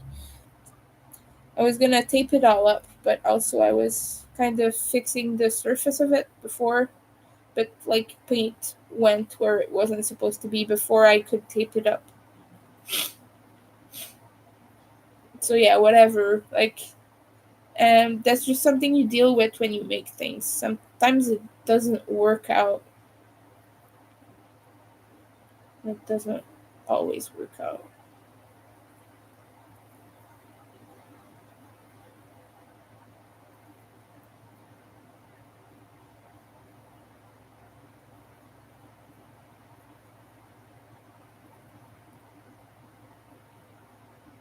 I'm almost done. Wow. This will have 3 rows, 3 complete rows, and part of the fourth one, or it's actually more because I started with the other previous color. Anyway, about 3 or 4, or close to 5, depending how I do with the next row. I confuse row and round because I keep switching between projects. That's why.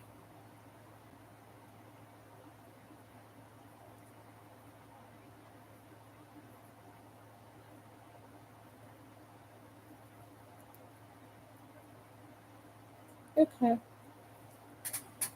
But hello, humans. Okay. Um, that's all there's left.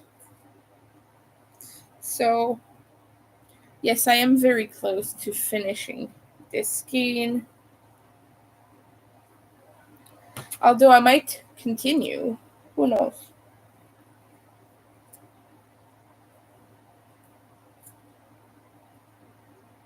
No. It's choking me now. I don't want to be choked. I'm spicy. I'm sorry.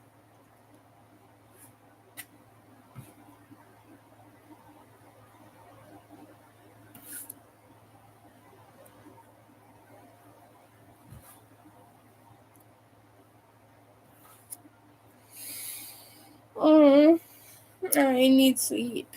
Boy.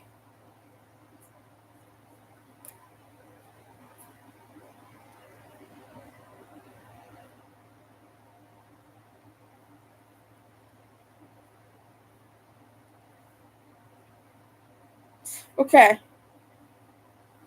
Uh, Finished with this. Now I just have to crochet the yarn I just spilled on my desk. But it's not. I don't have any more after that. Yay. Ooh. Just looking at this, I have about one row or maybe half a row.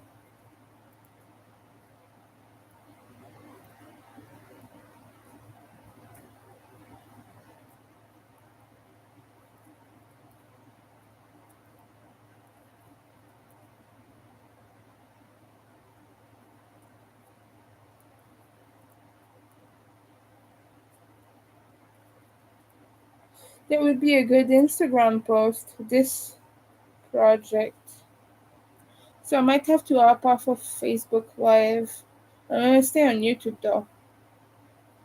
But I'm doing social media posts. You need your two fingers and your device to be free. Sorry, I'm burping again and I'm hiccuping again. Oh, thanks.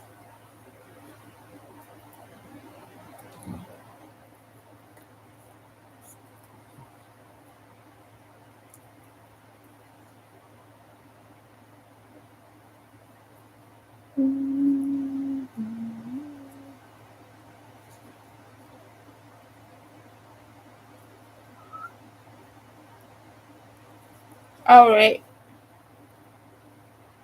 Yeah, I think I will get rid of the yarn spill on my desk before I post. But just because I don't want it to get tangled since well, I don't want it to get tangled. But it would be a catastrophe with all these sequins. Okay, my hair is very annoying right now. This trend of hair is always coming down from behind my ear. Hate that.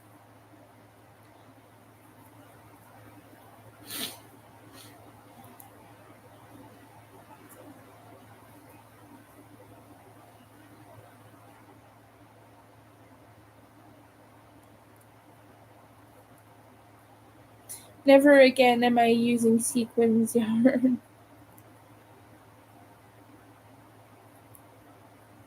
It's pretty though. It is.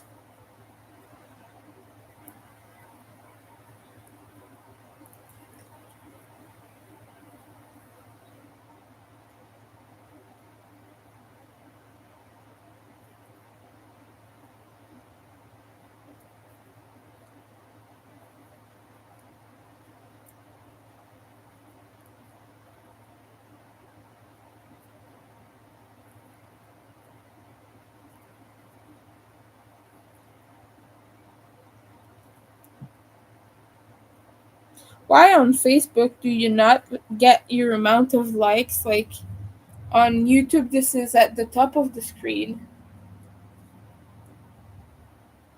I don't know. Do you know? Does anyone know? I really want to get the other game started.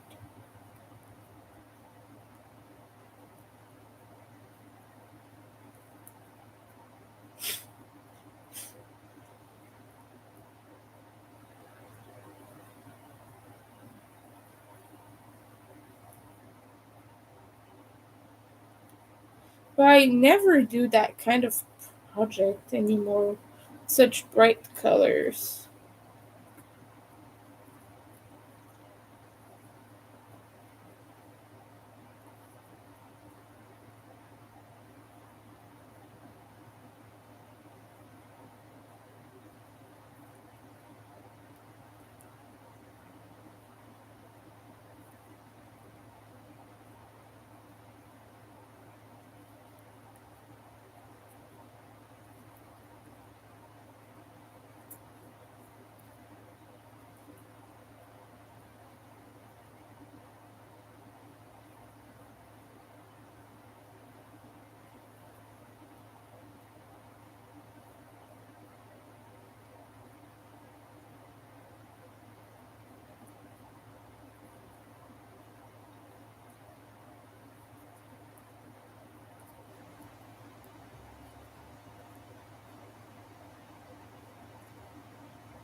The sun is really getting in my eyes today.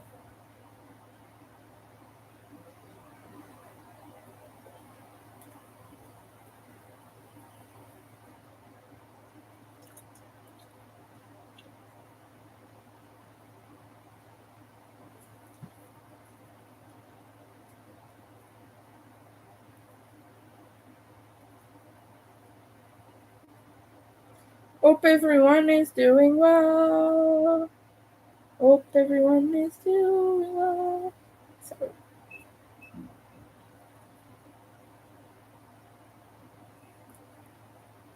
I'm being very random at the moment. But hopefully that's why people like me. But hello and welcome to my stream. Let me know what you're working on, what you're doing, what you're up to. If you're watching anything fun lately or listening to anything, I'd like to know as well. I've not, I don't think. I've watched a few movies. I was talking about Rebel Moon earlier. I pretty much watched them all as they were added to Netflix, but I rewatched the second one because there was a director's cut.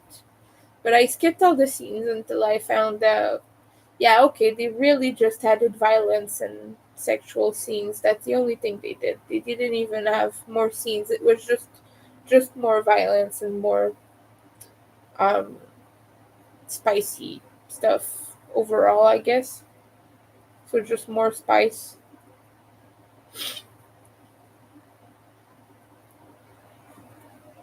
But there was not really anything worth watching it for. But I do like Rebel Moon. It's like kind of this sci-fi thing, sci-fi fantasy thing. It's really good.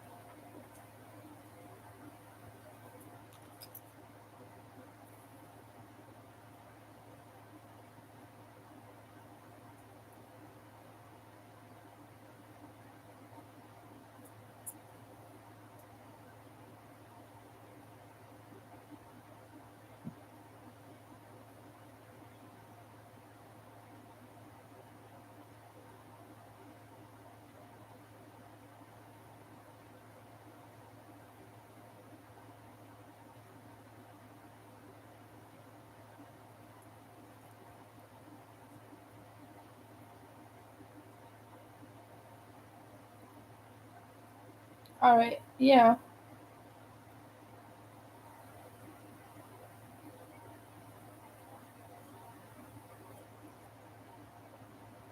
At least I am very close to this.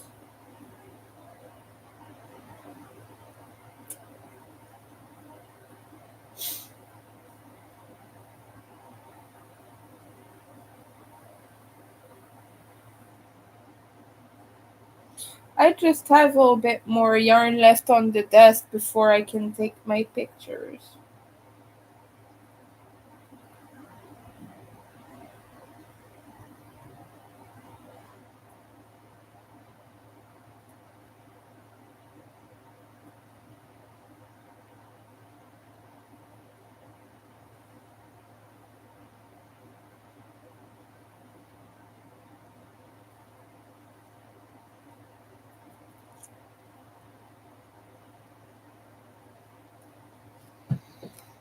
Okay, we will close the Facebook live. So sorry everyone.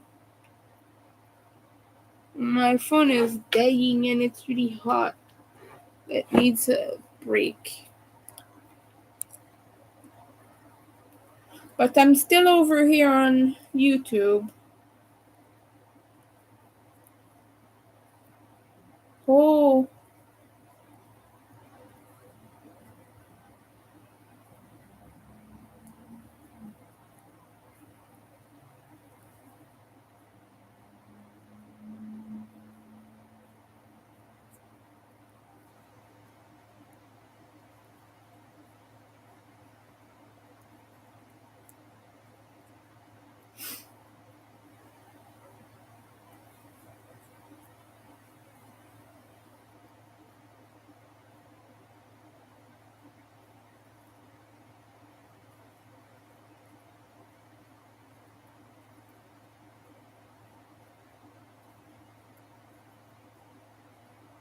I'm having a lot of. Okay, it turns out I will have all part of the of this row completed as well.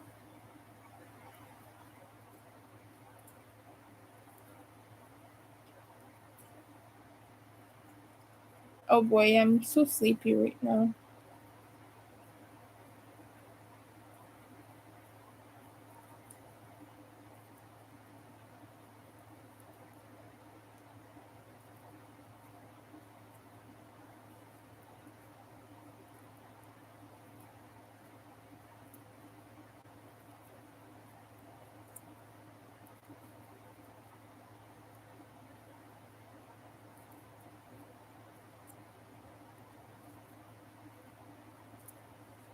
Ooh.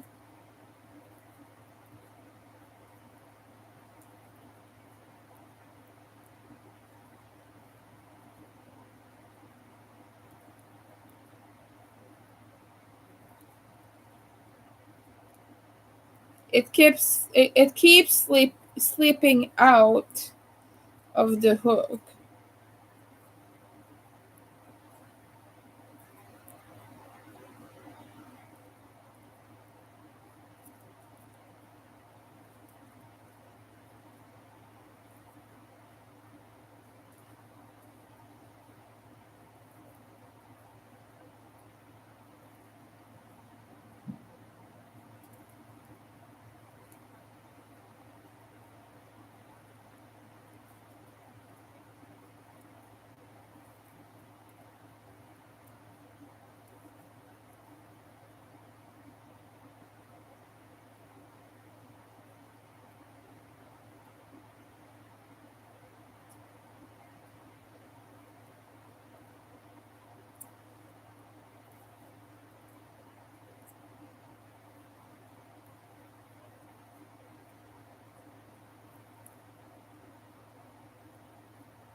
Just like the fifth row, but the other side. Yeah, it is 5 here. 1, 2, 3, 4. Okay. I guess I'm just mixed up because there's a part of this row that is the previous color.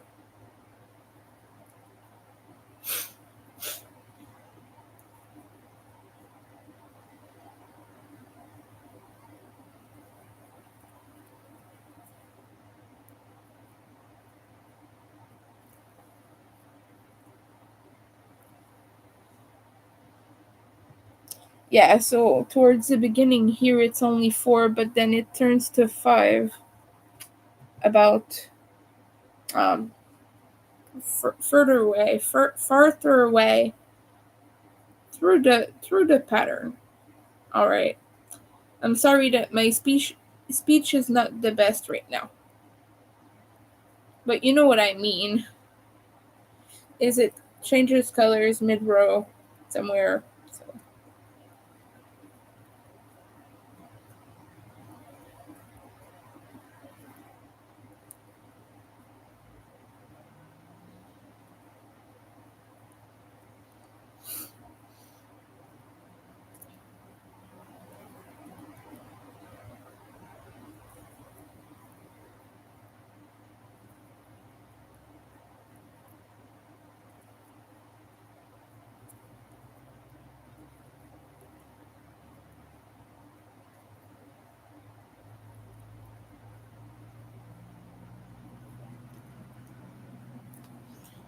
Yeah, I think I'm gonna be able to finish this row or just very close to it, it turns out.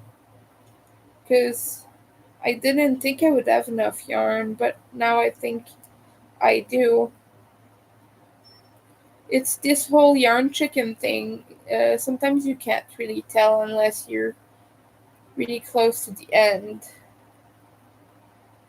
Because you kind of gauge how much yarn a double crochet takes at some point, and it takes a lot more yarn. It takes a lot of yarn to do double crochet, and for this reason, sometimes you kind of miscalculate how much is needed. I tend to calculate downwards, like not enough yarn. But double crochets are very yarn heavy as for usage. Oops. Okay. See, even now I mess up my stitches, and frogging one stitch is annoying. So I can't even imagine if I had to frog this whole thing.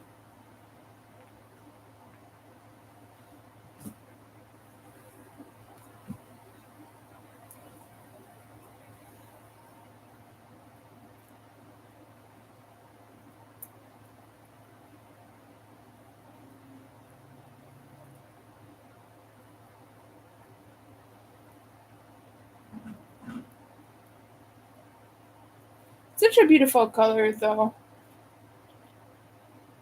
I can't believe how pretty and fairy it looks, but screw sequins. Screw the sequins. Sequins.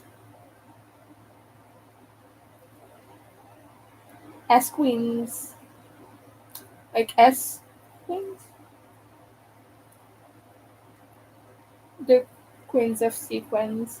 I'm being silly. I'm random saying random words. Sequins. Sequins. Sparkles. Glitter. Paillette. That's what they are in French. Des paillettes. I'm not gonna have enough to finish this row. I'm gonna have barely enough. I'm gonna come very close. But again, that is okay.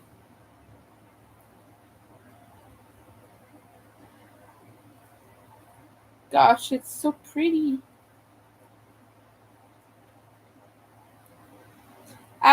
Truthfully, I would wear this shawl anywhere.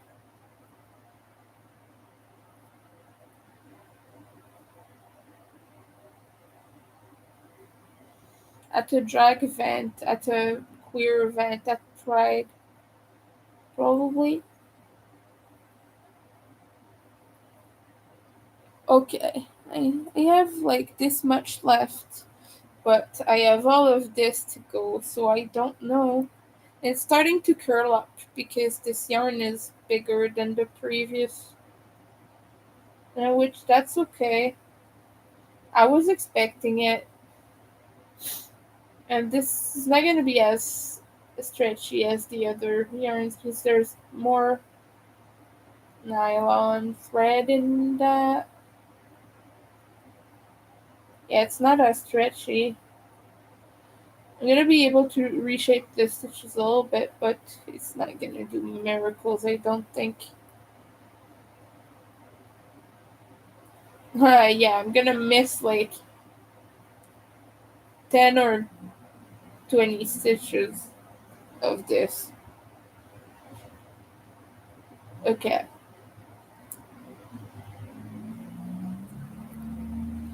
So fun.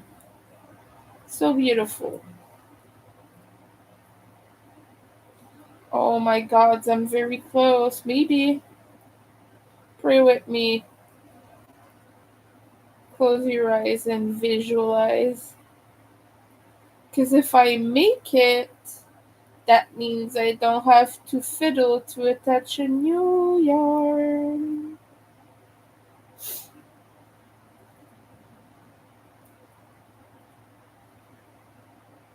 I'm gonna go very tight right now. I'm gonna try to have enough. Oh crap, okay. I don't think I don't think I will. Because there's a very short tail right now.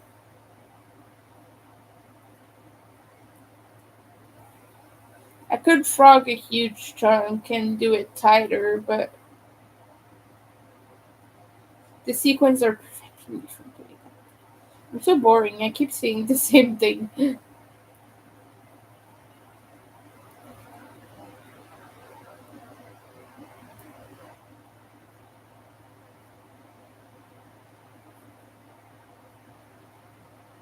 Okay.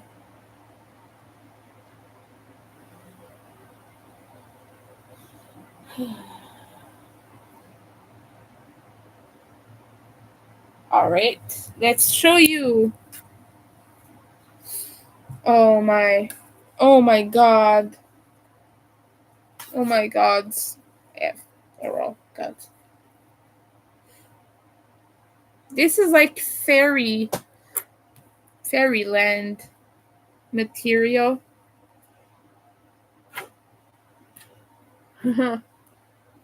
Fairyland material.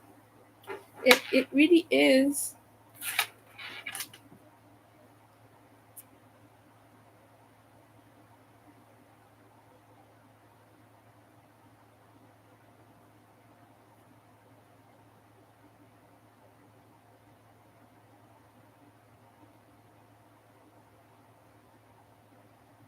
We'll take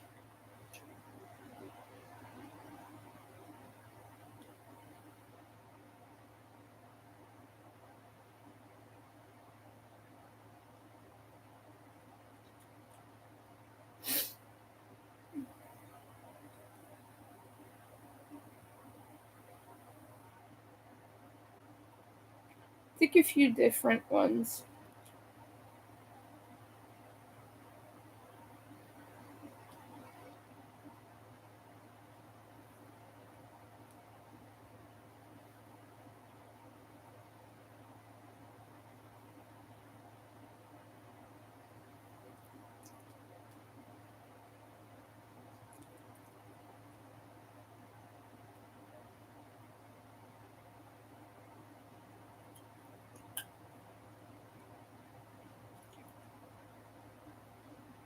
And the close up of the sequins?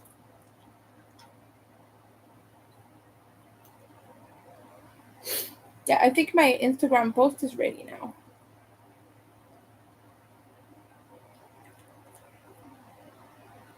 Oh, it's already so big. It might just stay pink and purple, just saying.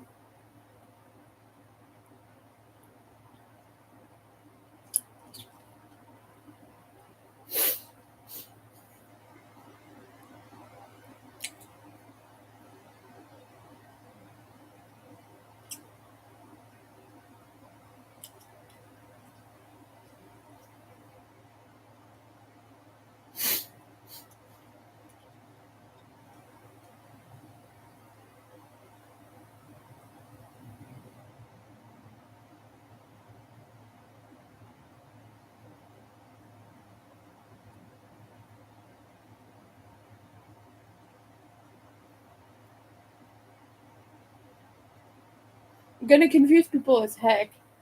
I put like mind phaser maybe. Yeah, I'm gonna put mind phaser. This is a frontline assembly song on a pink shawl.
Okay.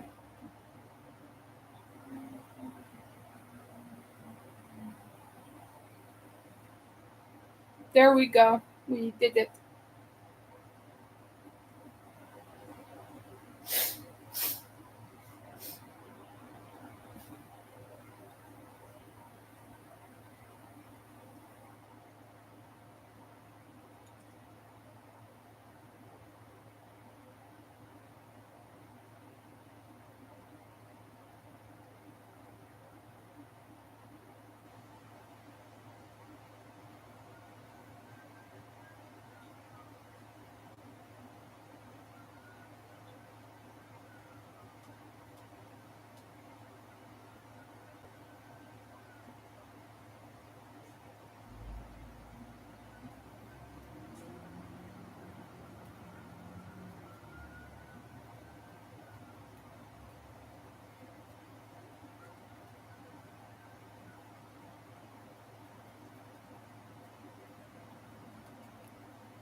You already get likes. Ooh.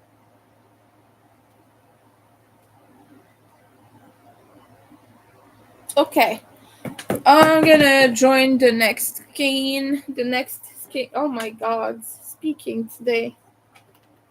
Talking. Using my voice to voice opinions and things is difficult. Difficult. I gotta do a post on Threads as well. Okay, I'm gonna grab my next color. I think this is it. It's very pretty. Oh yeah, because the next one is this, and then it's these. Hold on, these. So yeah, well that one is small enough that I could work on it a bunch more. Let me measure what I have for.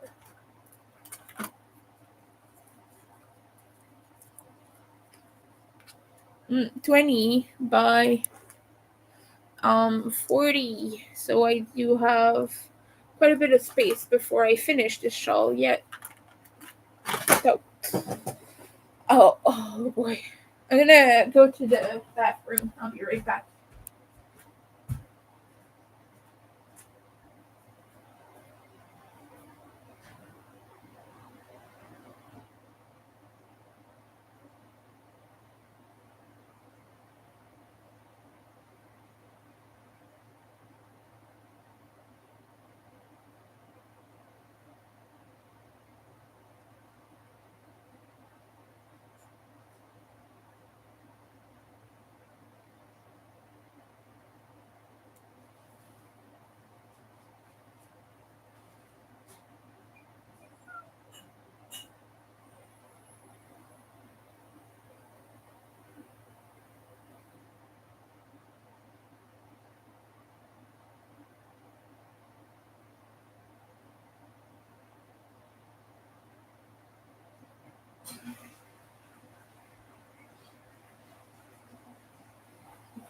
Hello, I am here.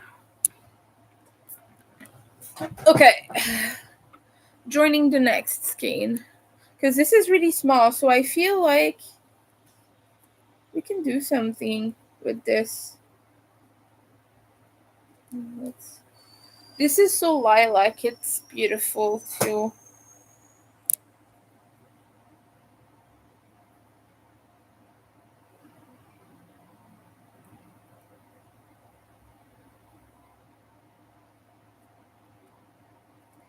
I gotta cut the knot. This makes me sad. I like to untie it, usually.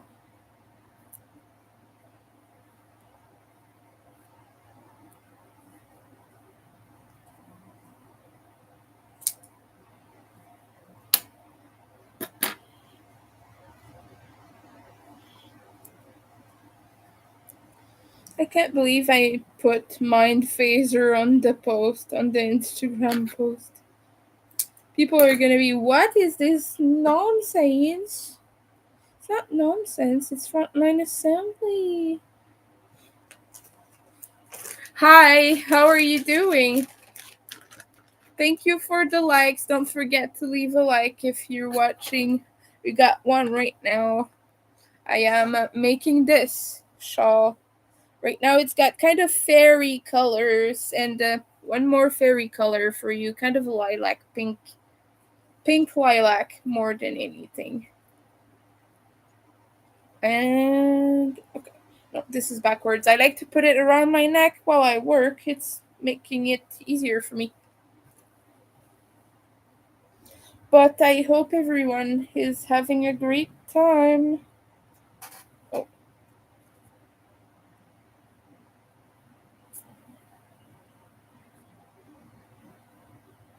mini skeins can be fun. They're not always a pain.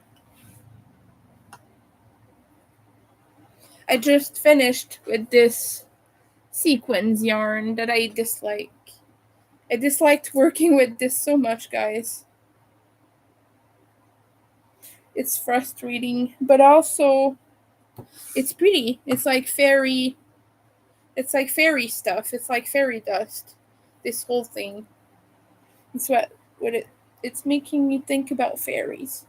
Not necessarily the fae, but like fairy tales level maybe more, because the fae is not always pretty and pink. Let me tell you that right now if you're not in the know about the fae, of fair folk.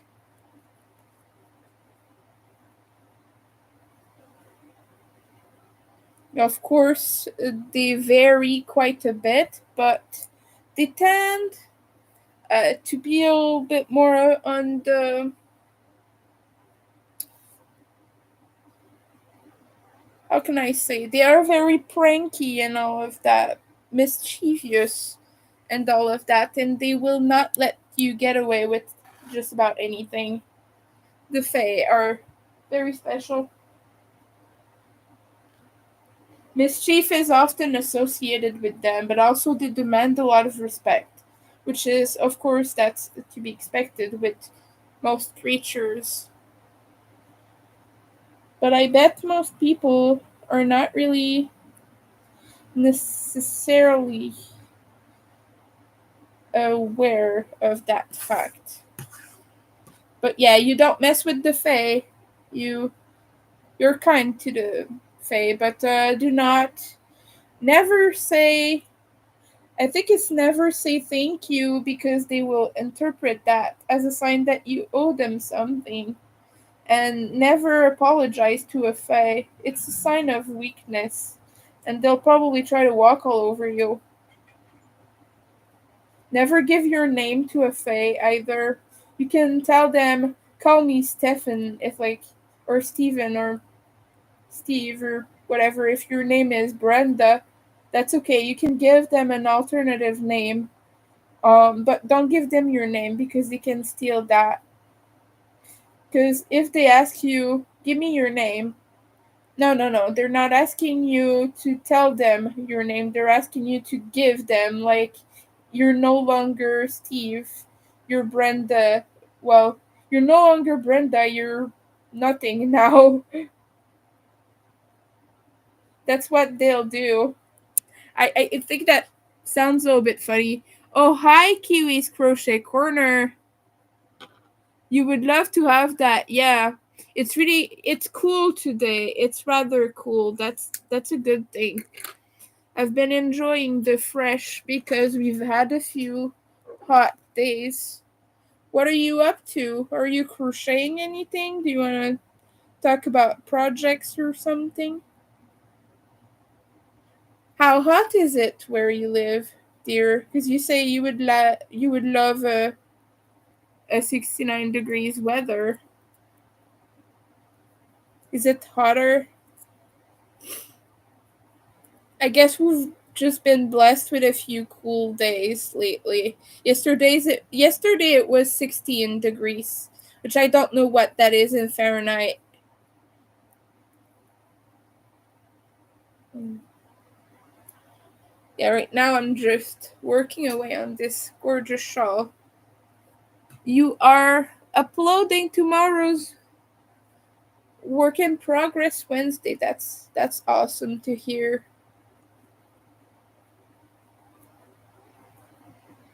What will it be?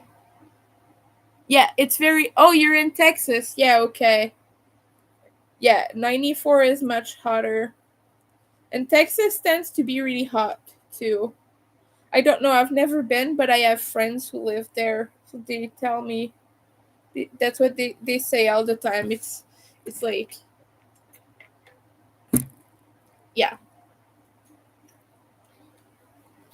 But I think like I was told it's much drier there, but I know nothing about that. I'm not good with weather, so is it here in Montreal we have a lot of humidity. It's special. Ah, that's 29. Yes, in Celsius. That is hot. That is quite hot. Anywhere near 30 is like scorching to me. Sometimes yeah, this summer we've had a few 40s, which at 40 degrees is like stay inside cuz you will most likely um have a heat stroke. Like 40 degrees is deadly at that point. But we've had a few of those.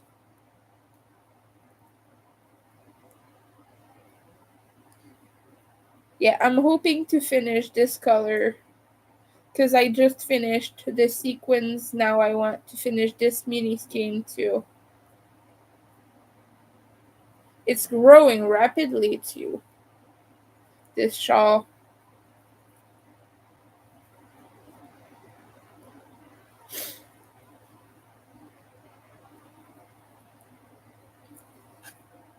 It's very it's humid in Texas.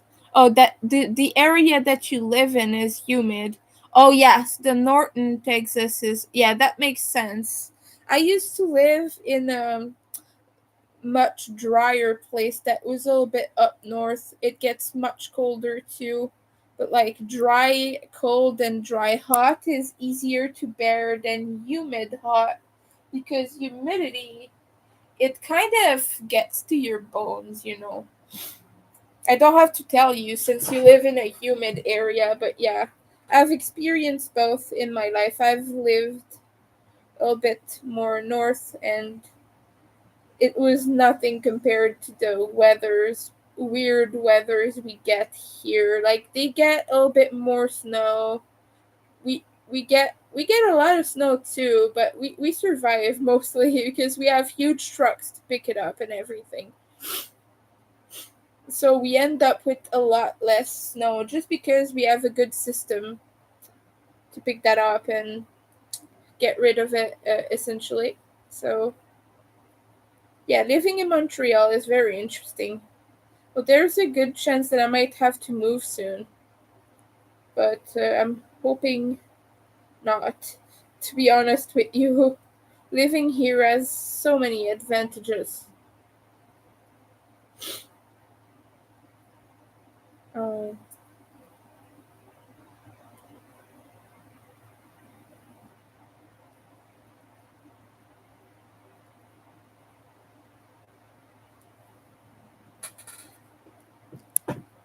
you're planning on making some shawls. Oh, cool. Oh, when you're in the hospital. Oh, no. A 7-day test for seizure activity.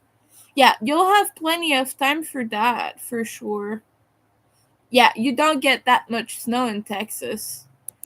Yeah, you don't know what to do when that happens. I remember a few years ago you had the big snowstorm, like everything froze up and then people were stuck cuz you didn't have.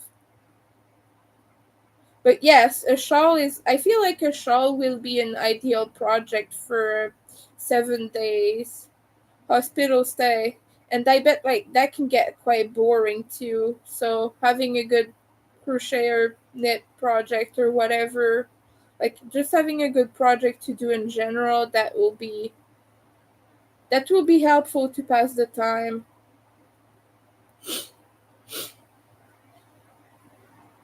I hope you're gonna do okay with that study.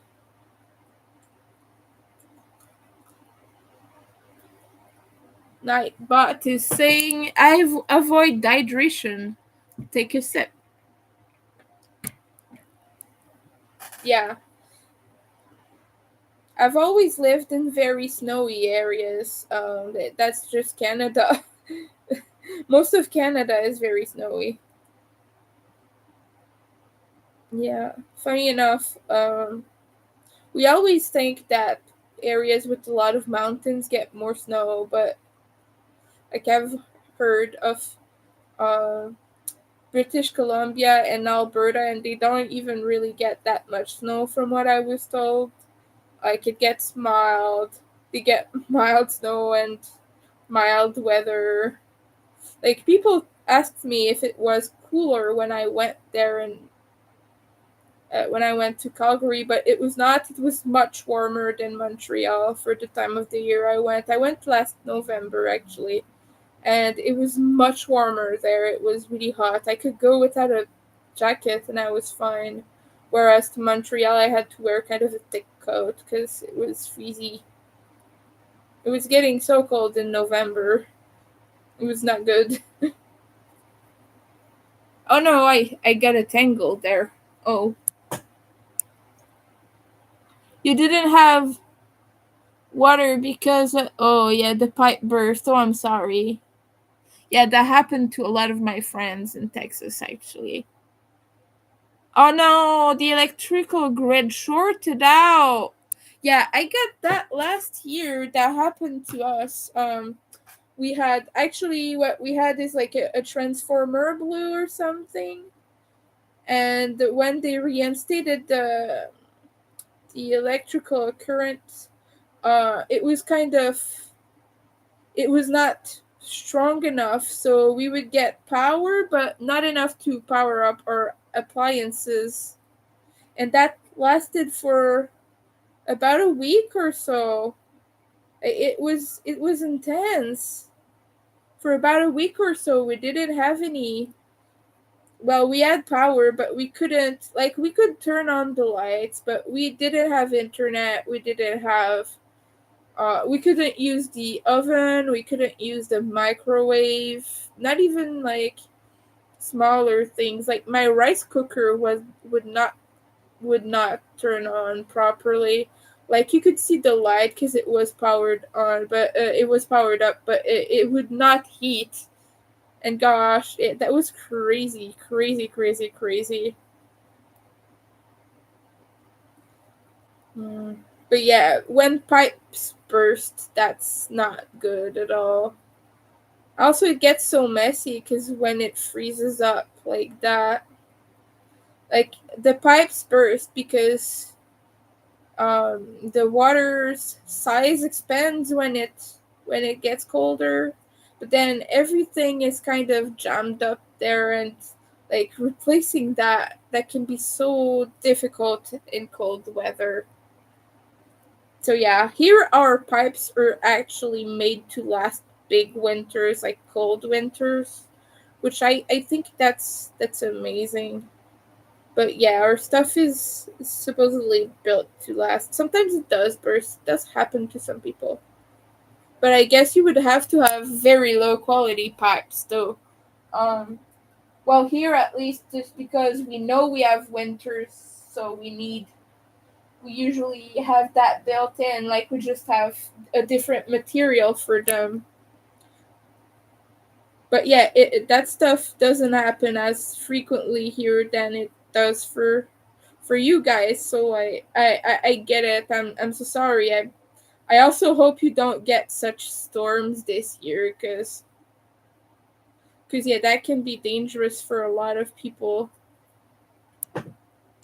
You used your generator, so that's nice. Yeah, here I don't have that, but a lot of people were using theirs. I could hear it all night.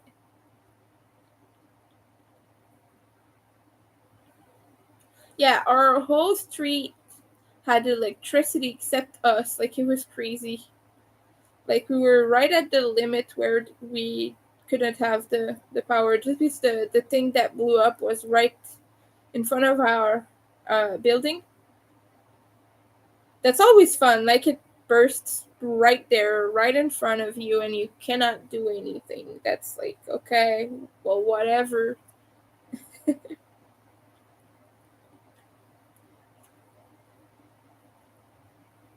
Yeah, this year, hoping for no weird weather, but it's gonna happen. We all know it's getting like that every year now.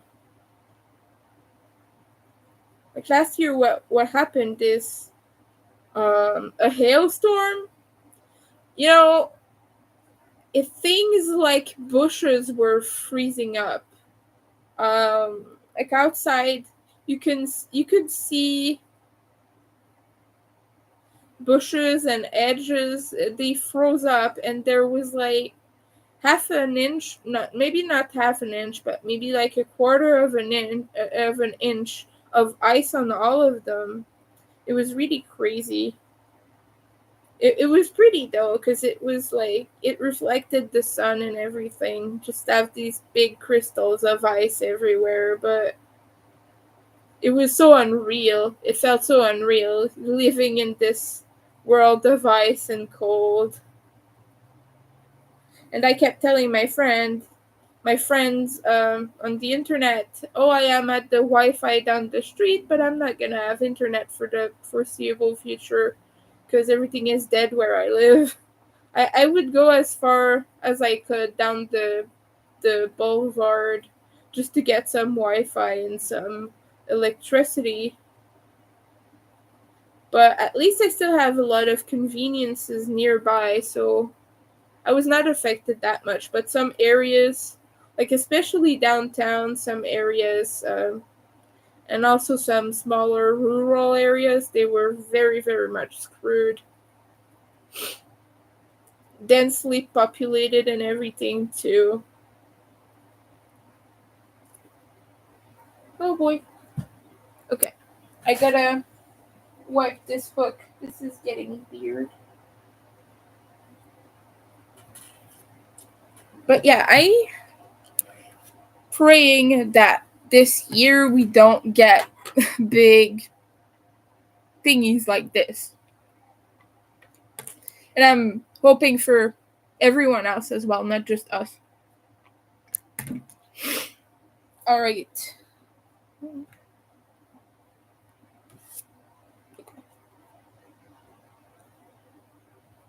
This is such a beautiful color. I really like this lilac. It's beautiful.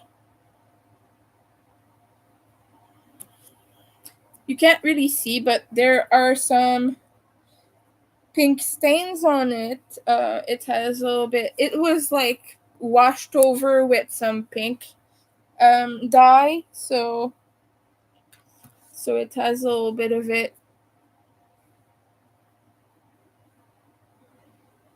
Quite like that.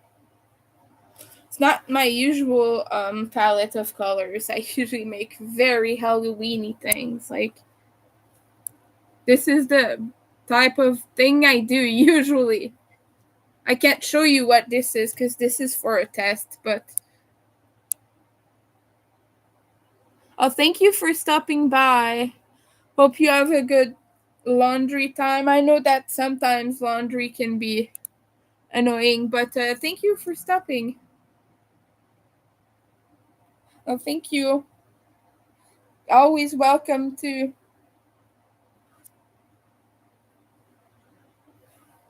Alrighty. Now let me check.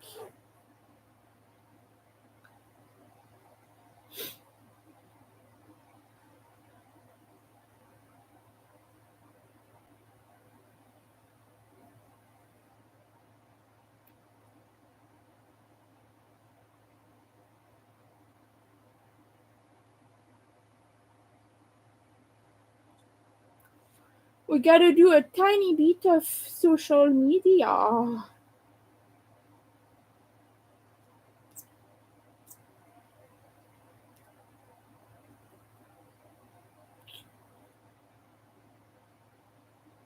Mhm.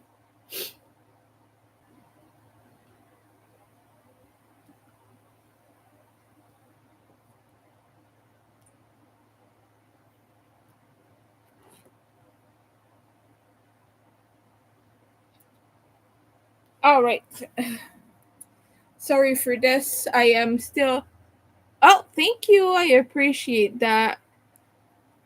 Yeah, in terms of what shower, I am very far from monetization, but I appreciate all the help, hon. I do that to a lot of other live streams as well. I leave people running in the background a lot. I don't always chat, but sometimes I just hop on a video, leave a like, and do that. And I think it's helpful for everyone involved as well. Always appreciated.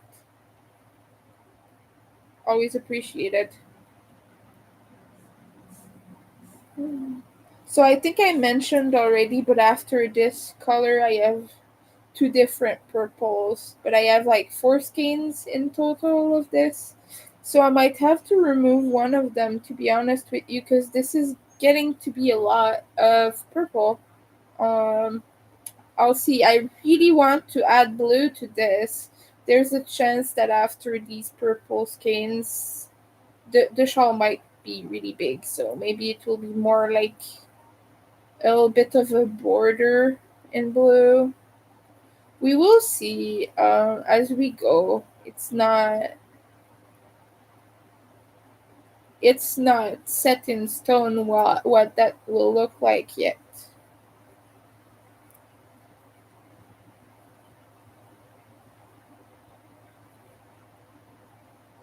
But wow, I already have very close to 6 rows done for the day, guys. That is satisfactory. The last time I did 14, so maybe I could reach 7 rows.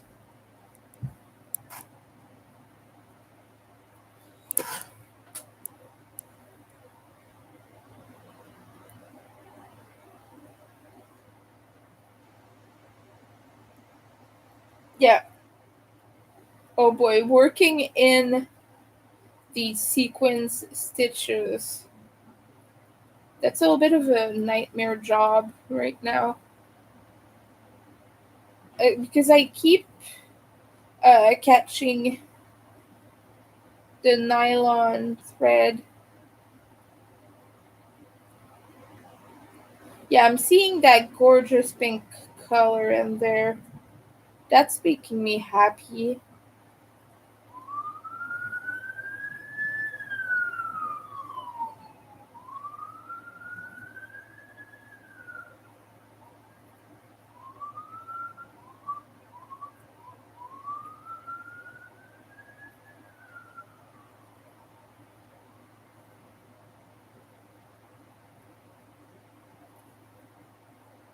So yeah, if anyone's ever done either the simple lines shawl from Hobby or the classical attitude, like those are the two simplest designs. If you're not experienced with shawls and you're looking for a place to begin, I would advise those two patterns because they are very mindless and very easy. Like you don't even need to look at any pattern.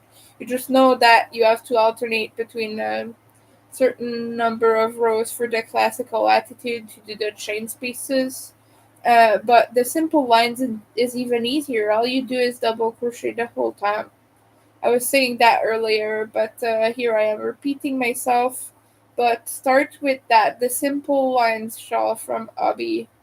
You can see over there they're using different kind of cakes to kind of showcase what it does. But you can use any yarn you want for this and it will work. Like right now I'm using DK hand dyed wool, a few different types. I do have thinner and bigger yarn as well. Just using whatever I have in those thrifted bags.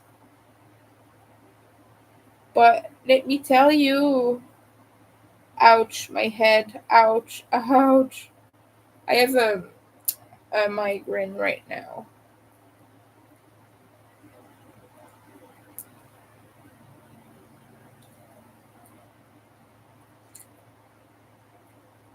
because there's a lot of light. But I swear to God, if I shut those drapes, everything goes so dark that you can't see anything.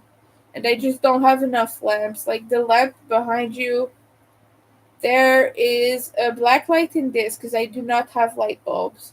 Poor. No light bulbs for winter. No light bulbs for winter. My nose is itchy, I'm sorry.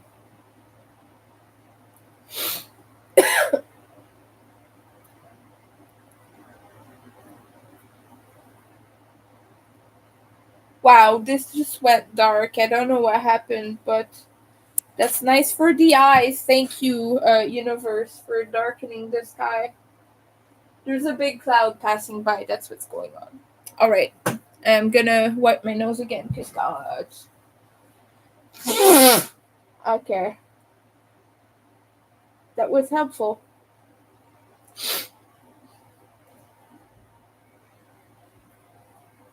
Oh yeah, apparently you're gonna be able to schedule posting on Threads soon.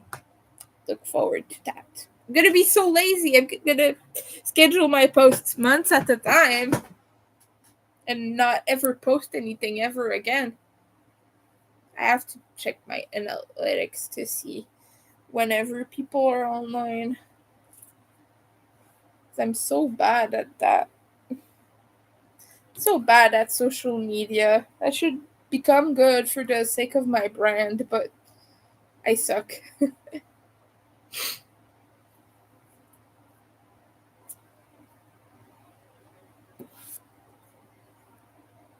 Alright, this is almost finished already, this skein. I'm gonna be able to take a break soon. Really want to finish this one. No. Because after this we have a little bit darker lilac, which is 20 grams. 20 grams of 75% merino, 25% nylon. That's 50 yards. That's about 50 yards. That's the next I have. So I will have double that amount of that kind of light lilac that I just worked with. Yeah. Then we have a bluish purple. That would be great as well. And I'm thinking about the blue. I don't know what I will do for the blue.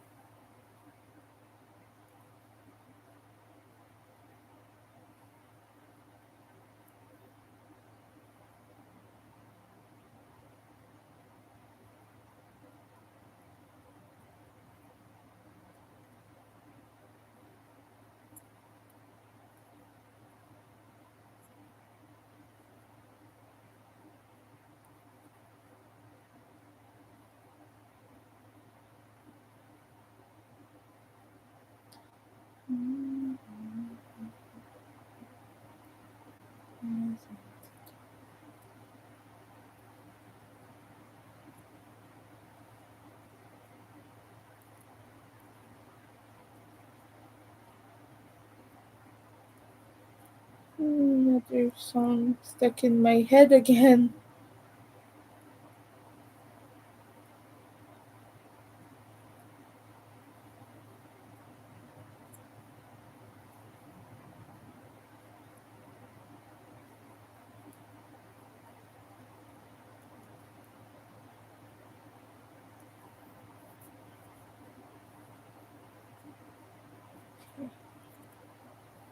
Yeah, I'm a little bit absent minded right now.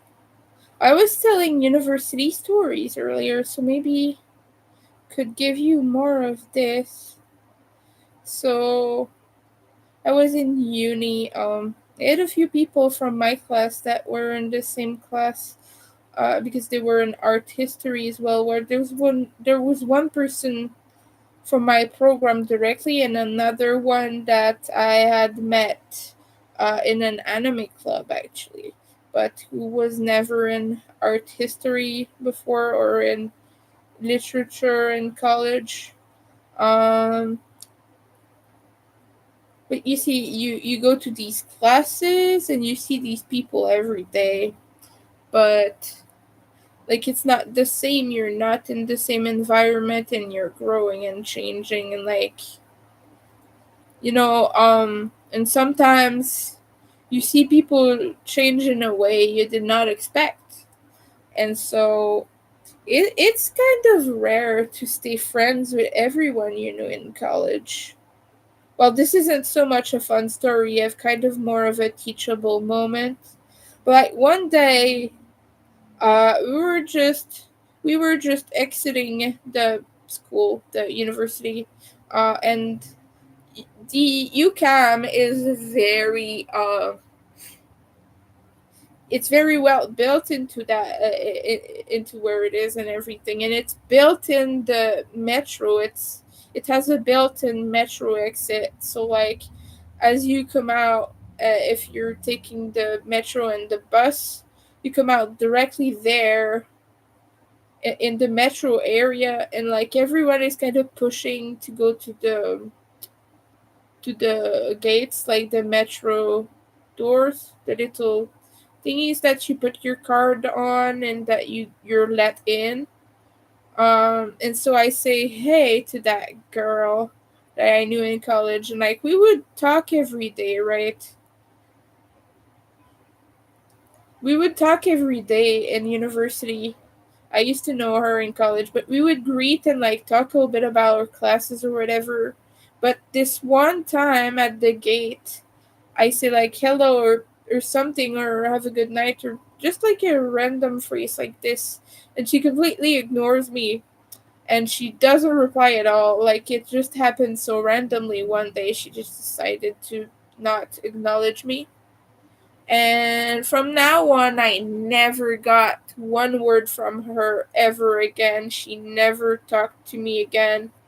And like things like that, just like that happens randomly because we changed sceneries, and it was always for her.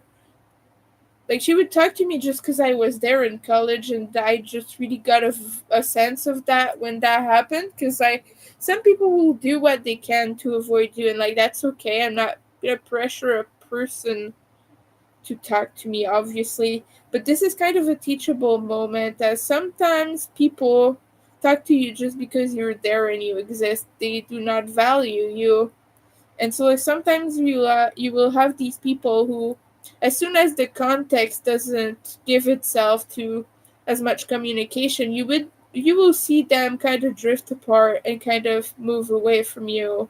And in a way, they're doing you a favor because they're not your people and they don't have your back necessarily.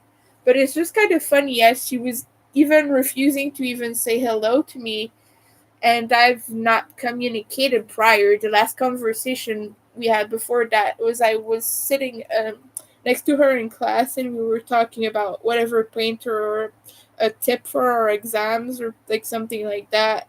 Some art history shit. And after that, never, not even a hello, not even a goodbye, not even. I started sitting with other people because I had made friends in class, but like I just never heard from her again. And like that's kind of a moment there. And there was this other guy that I just mentioned that I had met at an anime club, and we met kind of in a weird way because someone tried to set us up, and gosh, I was not interested in him. He was all a bit clingy, and he was so insecure. He would tell me those completely messed up phrases like, ugh, nobody loves me, I'm gonna end my days essentially on the live. And just because like I was telling him, oh, I'm not interested. But that's the thing, he would keep talking about his friend he's in love with, like that guy that I also had a crush on in college years and years ago, like 10 years before that even happened. So I say, you keep talking to me about this boy that I used to have a huge crush on, and you expect me to go for you and to not think about that other guy, and you keep being on my back about, oh, I thought you didn't have a crush anymore. I thought you were over him and blah blah blah. But he kept always talking about this guy and always taunting me like, oh, that guy did this, oh, he did that, and he did that.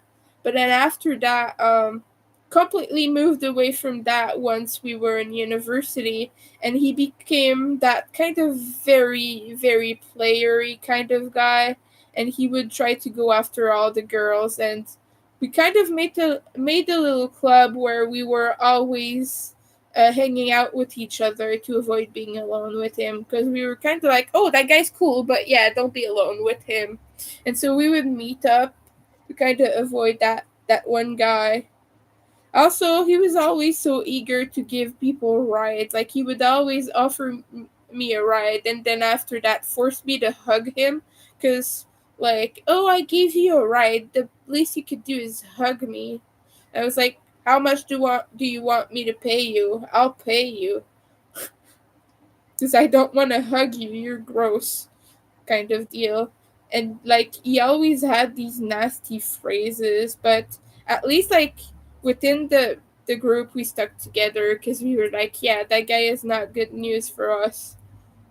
But yeah, kind of funny things that happen in university. It was always like we had our little groups of friends. We were three female presenting people. At the time I was female presenting. I'm no longer, but at the time I was. So let's just say three girls together sitting there, and we were like very close, and we would always make fun of everything in class. Like, we were a little bit unserious, but also very dedicated to studies. But we were just chilling and enjoying the class, not in a bad way.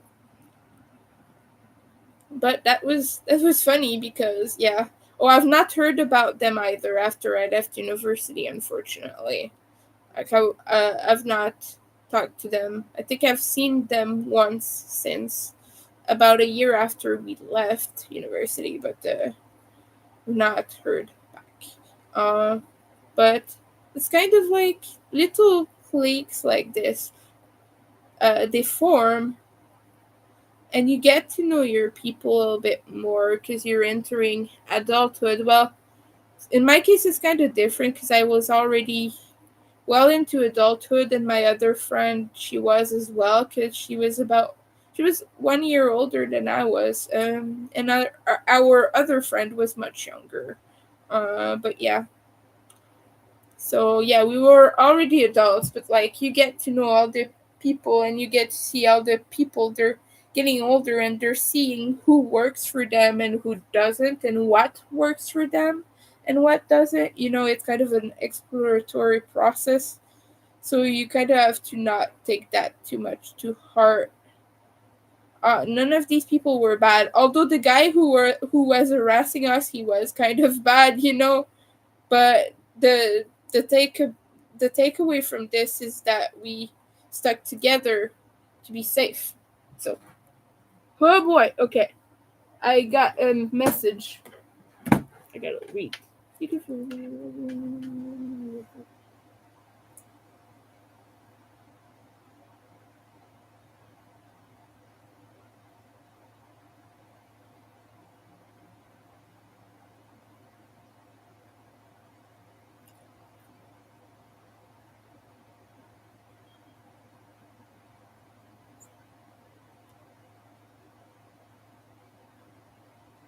I don't understand this email.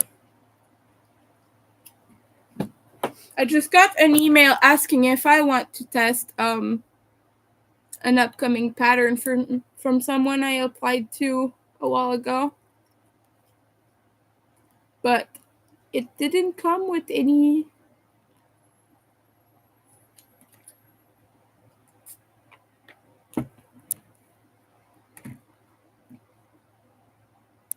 Oh.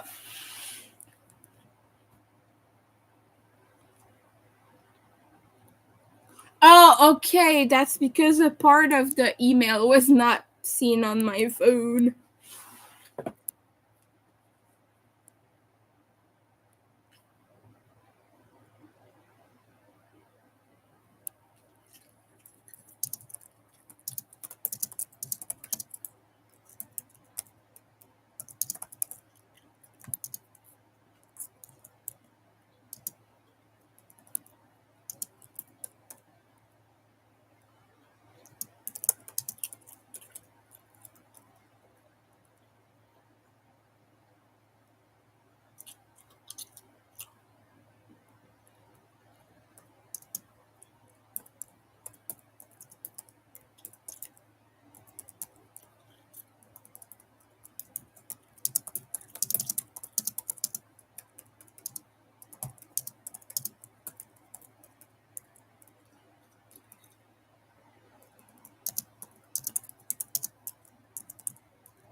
Okay, I don't know how to word my thing.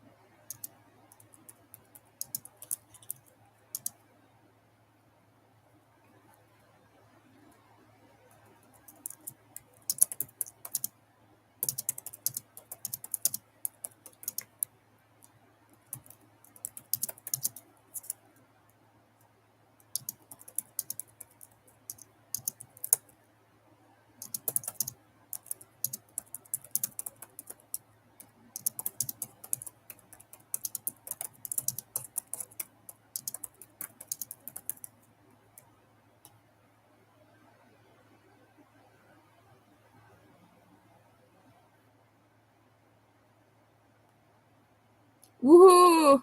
That's exciting as heck. Oh my god, I'm so happy. Okay. And also, I feel comfortable applying to one more test because I'm almost finished with the crochet with May test that's over there that I can't show you.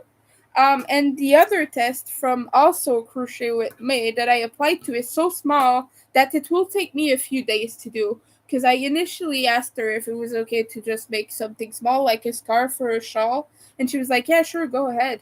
And so it's about that big, and it's already a third of the way in just like 2 days. So in a week, I could finish it, you know. So, woo, I'm excited. I just got an offer to test for a quite big designer. I'm not gonna tell you who until it is out, but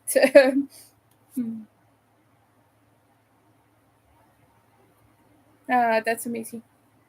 I'm happy. Okay, I'm sorry. Okay.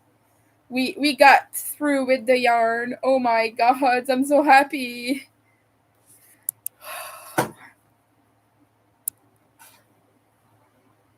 I gotta tell a friend who doesn't know about anything crochet.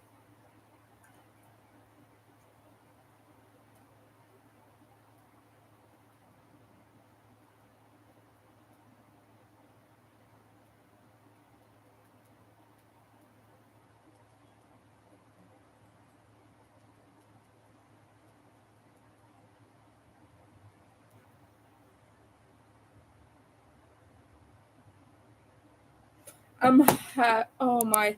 Okay, I'm sorry, you guys. I'm over the moon. I'll just have to be very firm. Okay, okay, okay.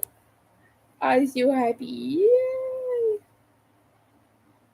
Oh, by the way, yeah, the square test, the square blanket that I'm doing for Robin. Um, I told you guys that it has 100 rounds. Like right now, I'm very very close to the end, so that's exciting. Like it's getting so big. In numbers of stitches, it's about halfway, like just in sheer numbers. But as I was saying, you can kind of crochet mindlessly and just kind of memorize it. And like when I go to the next side, I just look bigly at what I did the previous one and I just replicate that so it goes like super quick. And like I do 5 rounds in a day. So next time I do 5 rounds, I'll be at like 57. No, 75, not 57. I'm sorry, I'm inverted the two numbers. This is dyscalculia, but like, and after that, 80. Like within a week, I could finish if I wanted to. And surely, when you're at the end, you do a little bit less work. But yeah, I could finish in a week if I really wanted to. So I'm so excited because this is coming up too, and I'm just oh my, I'm hyped.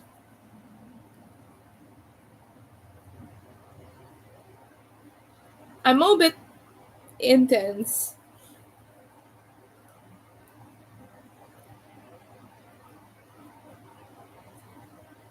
My belly hurts. I think it's from the nervousness.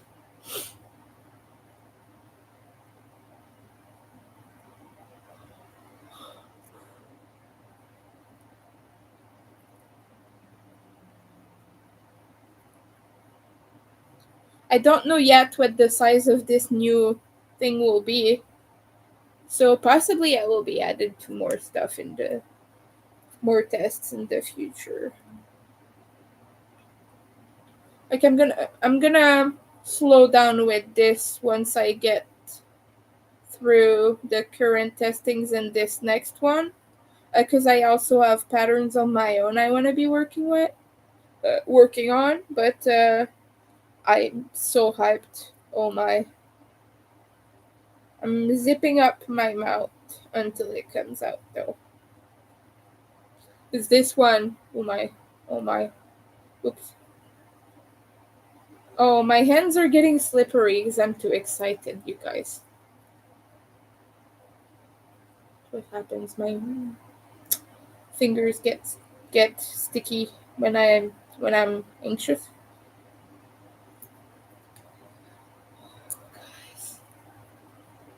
Oh no! This yarn, I swear. I will have not even 2 rows of this yarn. Oh boy. That's okay, but that's what happens when you use mini skeins on a triangular shawl. This is Halloween. This is Halloween. I don't want to be copyrighted, so I'll shut up now. But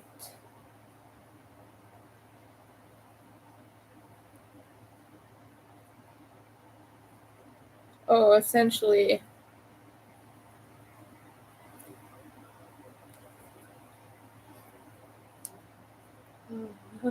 Okay, I'm gonna stop acting insane.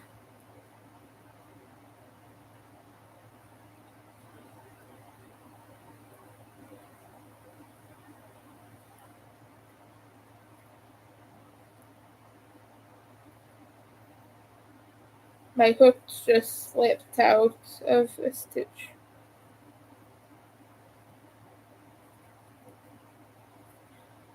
Yo, my career as a crocheter is improving, and that is a very good sign for me because sometimes I kind of feel like maybe I'm not relevant.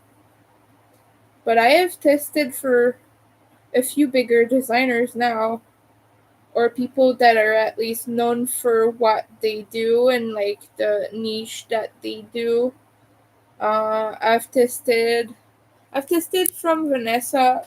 I've tested for Robin a few times. Crochet with May, which does mosaic, and Nessa does a variety of things that are like goth, scary, Halloween, and things like that. And now, well, it's always exciting to test for these people when they have amazing new patterns coming out because I always get a sense like you're helping out and you're giving some of your time to help the community and also the pleasure of working with all these amazing artists. But yeah, I love testing. It is so great. I'm happy right now. I couldn't be. I'm very hyped. Like right now, I'm working on kind of my weekend project, if you would call it that, because this is like a in between mindless thing. But like when I work on all these tests, I think of all the people who are ever gonna make this. That's kind of great. Feeling.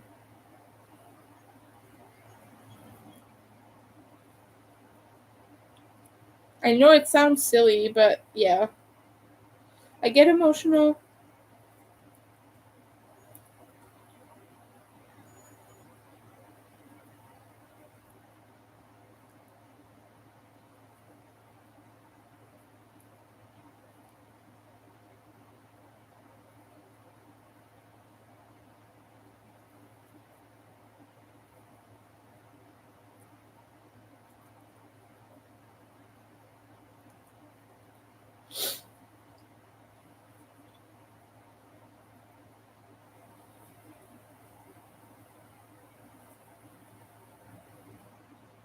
I'm already thinking of what colors I would use for such a thing.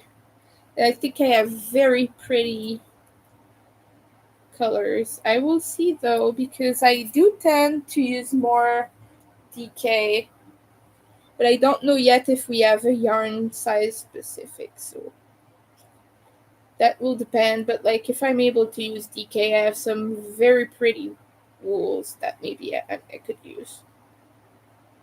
Ouch! I sat on my foot again. Stupid Winter. Don't sit on your feet. Don't hurt your feet. Because that is used to walk, silly. That's used to walk. Okay. Maybe you'll find me a little crazy, but I almost want to continue this right now.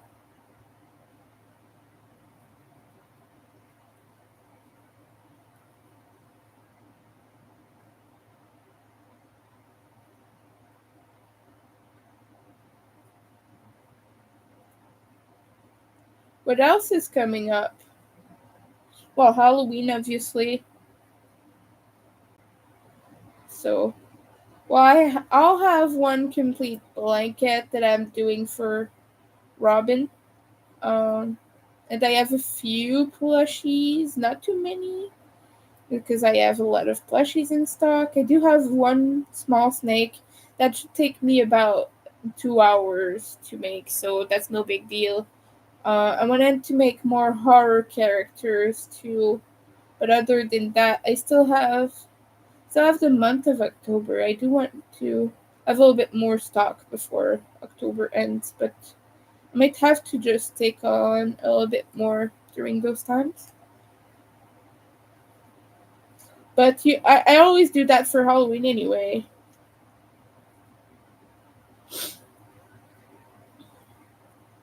I'm a hard worker.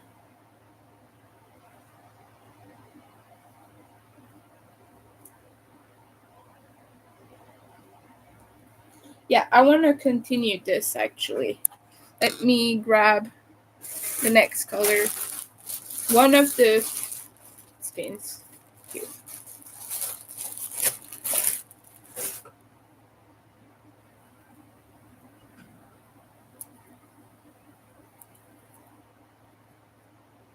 I'm just weeping all over. Emotionally, in my head, I'm weeping a little bit. Not for real. Oh my.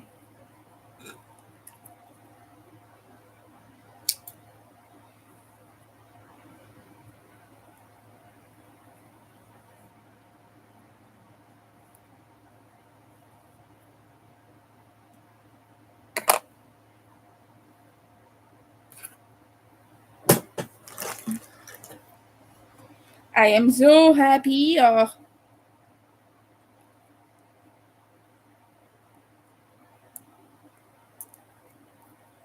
I'm just always happy about this. Sorry, I will just keep repeating myself. That's what my brain does in these situations.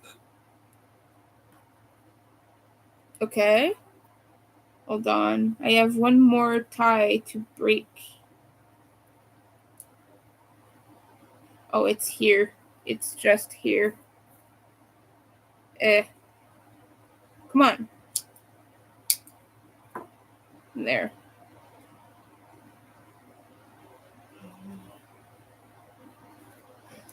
And this is slightly darker, so it will melt with the current color.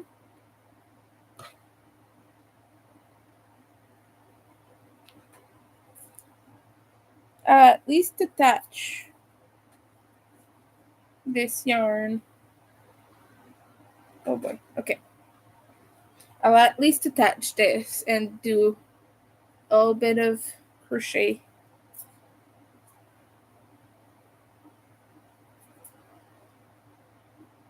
I think I'll just finish this row actually, because I have like this much to go.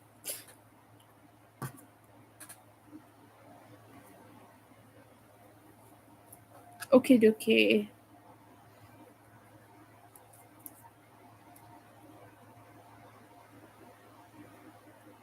Okay. Okay. I'm here now. Oh, this is a little bit smaller. This could be sport weight or something. Oh, it blends so nicely though, because it's like it's the same color, but the shade is deeper. It's like the other one is just slightly diluted. Yeah, it's the same color. Someone was trying to do gradient with their hand dyed yarns. So this blends perfectly. I'll show you here in a moment, but I'm just wanting to do these other stitches first to kind of hide my tail.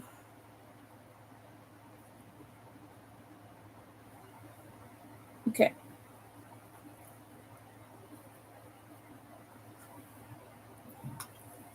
Look at that. It barely shows, but it goes from here, lighter here, to dark here.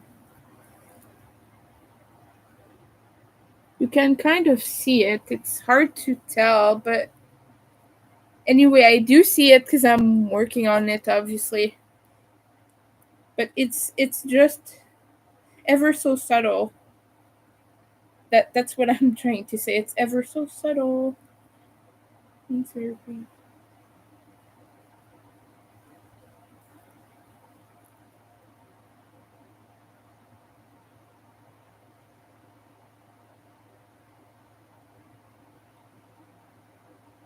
So cute.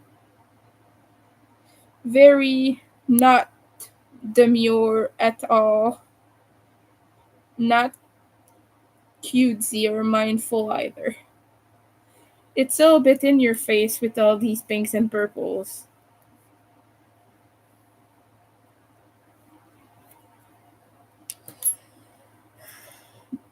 Brights and pastels together is one of my favorite things. Just like meshing into one another. That's my vibe. Go to subtlety to intensity in a second. That's just what Winter likes to do. I'm happy, you guys. Okay, let's at least finish this row. This row. So now I did 1, 2, 3, 4, 5, 6. I will have 7 rows. Oh my. It's not even funny how happy I am.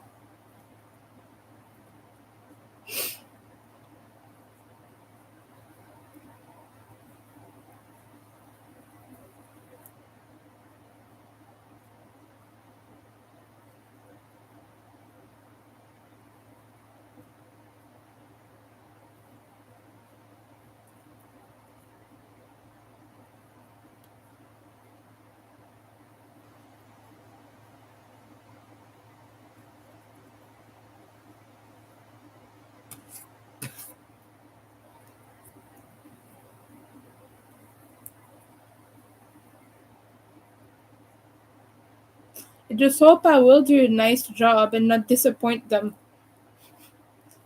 I'm confident that it's gonna look good enough for me, but yeah, I don't know. I'm worried and a little bit stressed out, but I guess that'll be okay. It's yeah. I love Mosaic, and I guess they wouldn't have chosen me if they didn't like my work because they do have my Instagram. So shit. Okay.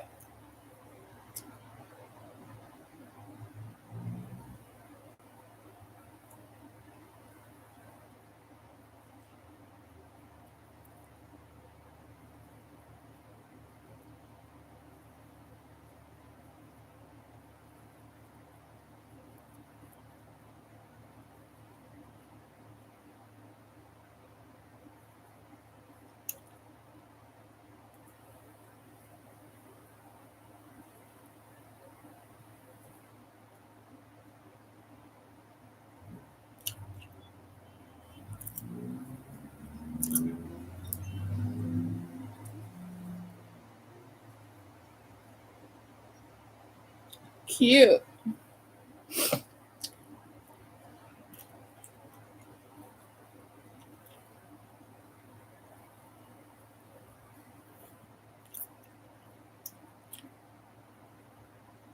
Ouch. Hmm. Almost, almost, almost. Almost. I'm close to taking a break. You can do it, Winter. I know you can.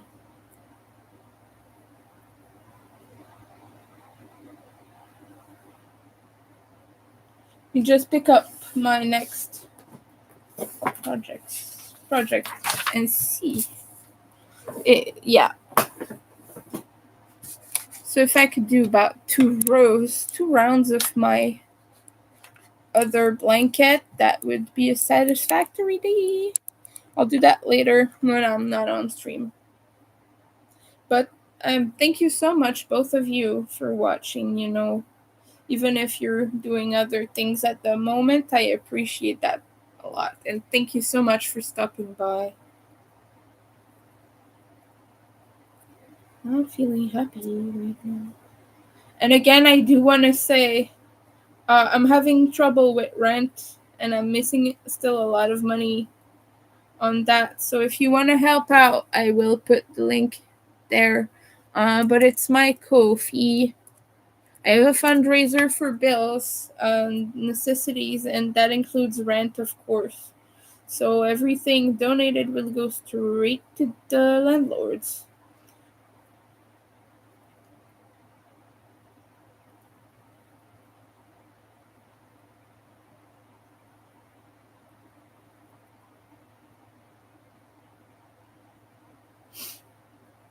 Okay.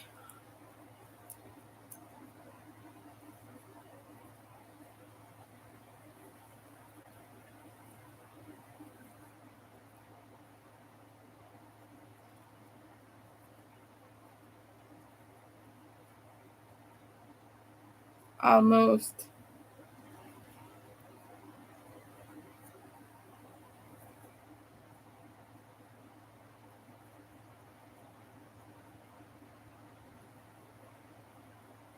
As soon as I said that, some people left. I hope that's not like pushy or anything. Never, like, you don't have to do this, obviously. It's only if you want to help out. I've been struggling a lot, and I'm disabled too, so for me I can't get a normal day job, and so it's difficult. That way I've been struggling for a while. Oh,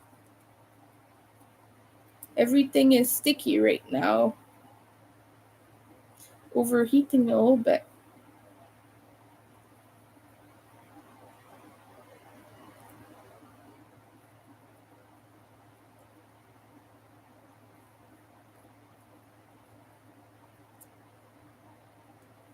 Okay, and now I'm at the end.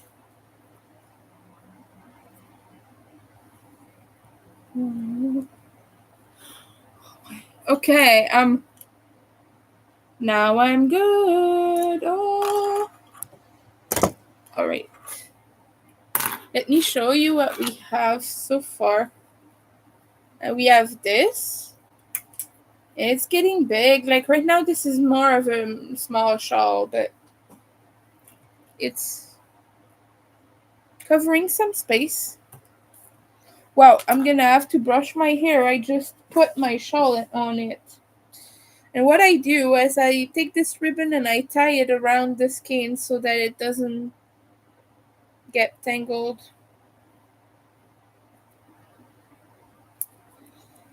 Like so. And I can just pull on the side and it gets undone. So, there. Okay, I'm gonna put this back in the bag. You guys, I am alright, I'm gonna put this over there though. Oh, old back. Old young back.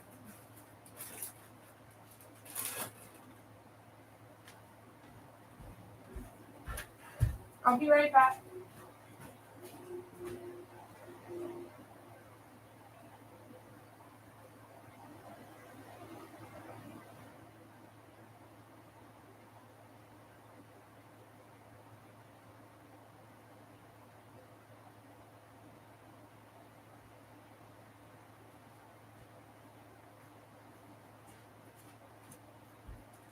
I'm here again, guys.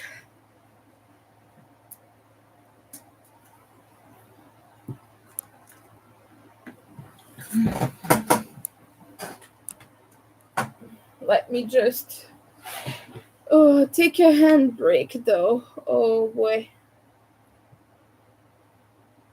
Well deserved.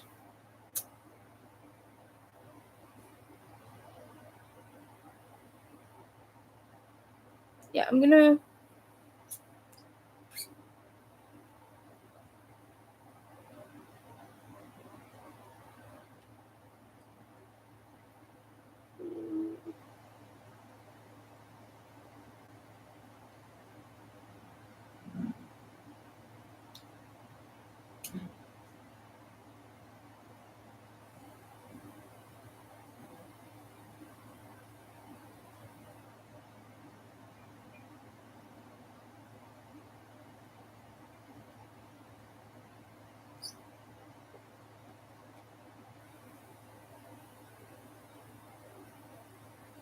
my god.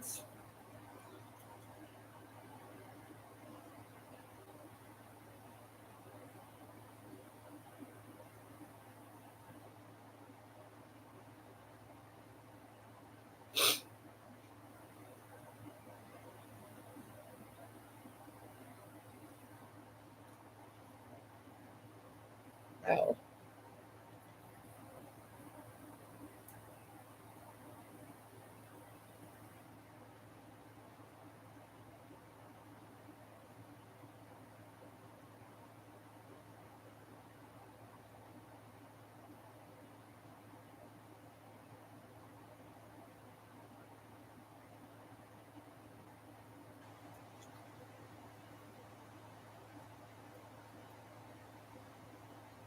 Alright, I'm starting to get tired right now, so I will go for now. But thank you all for watching. I hope to see you soon. Bye, everyone. Have a good day or end of the day.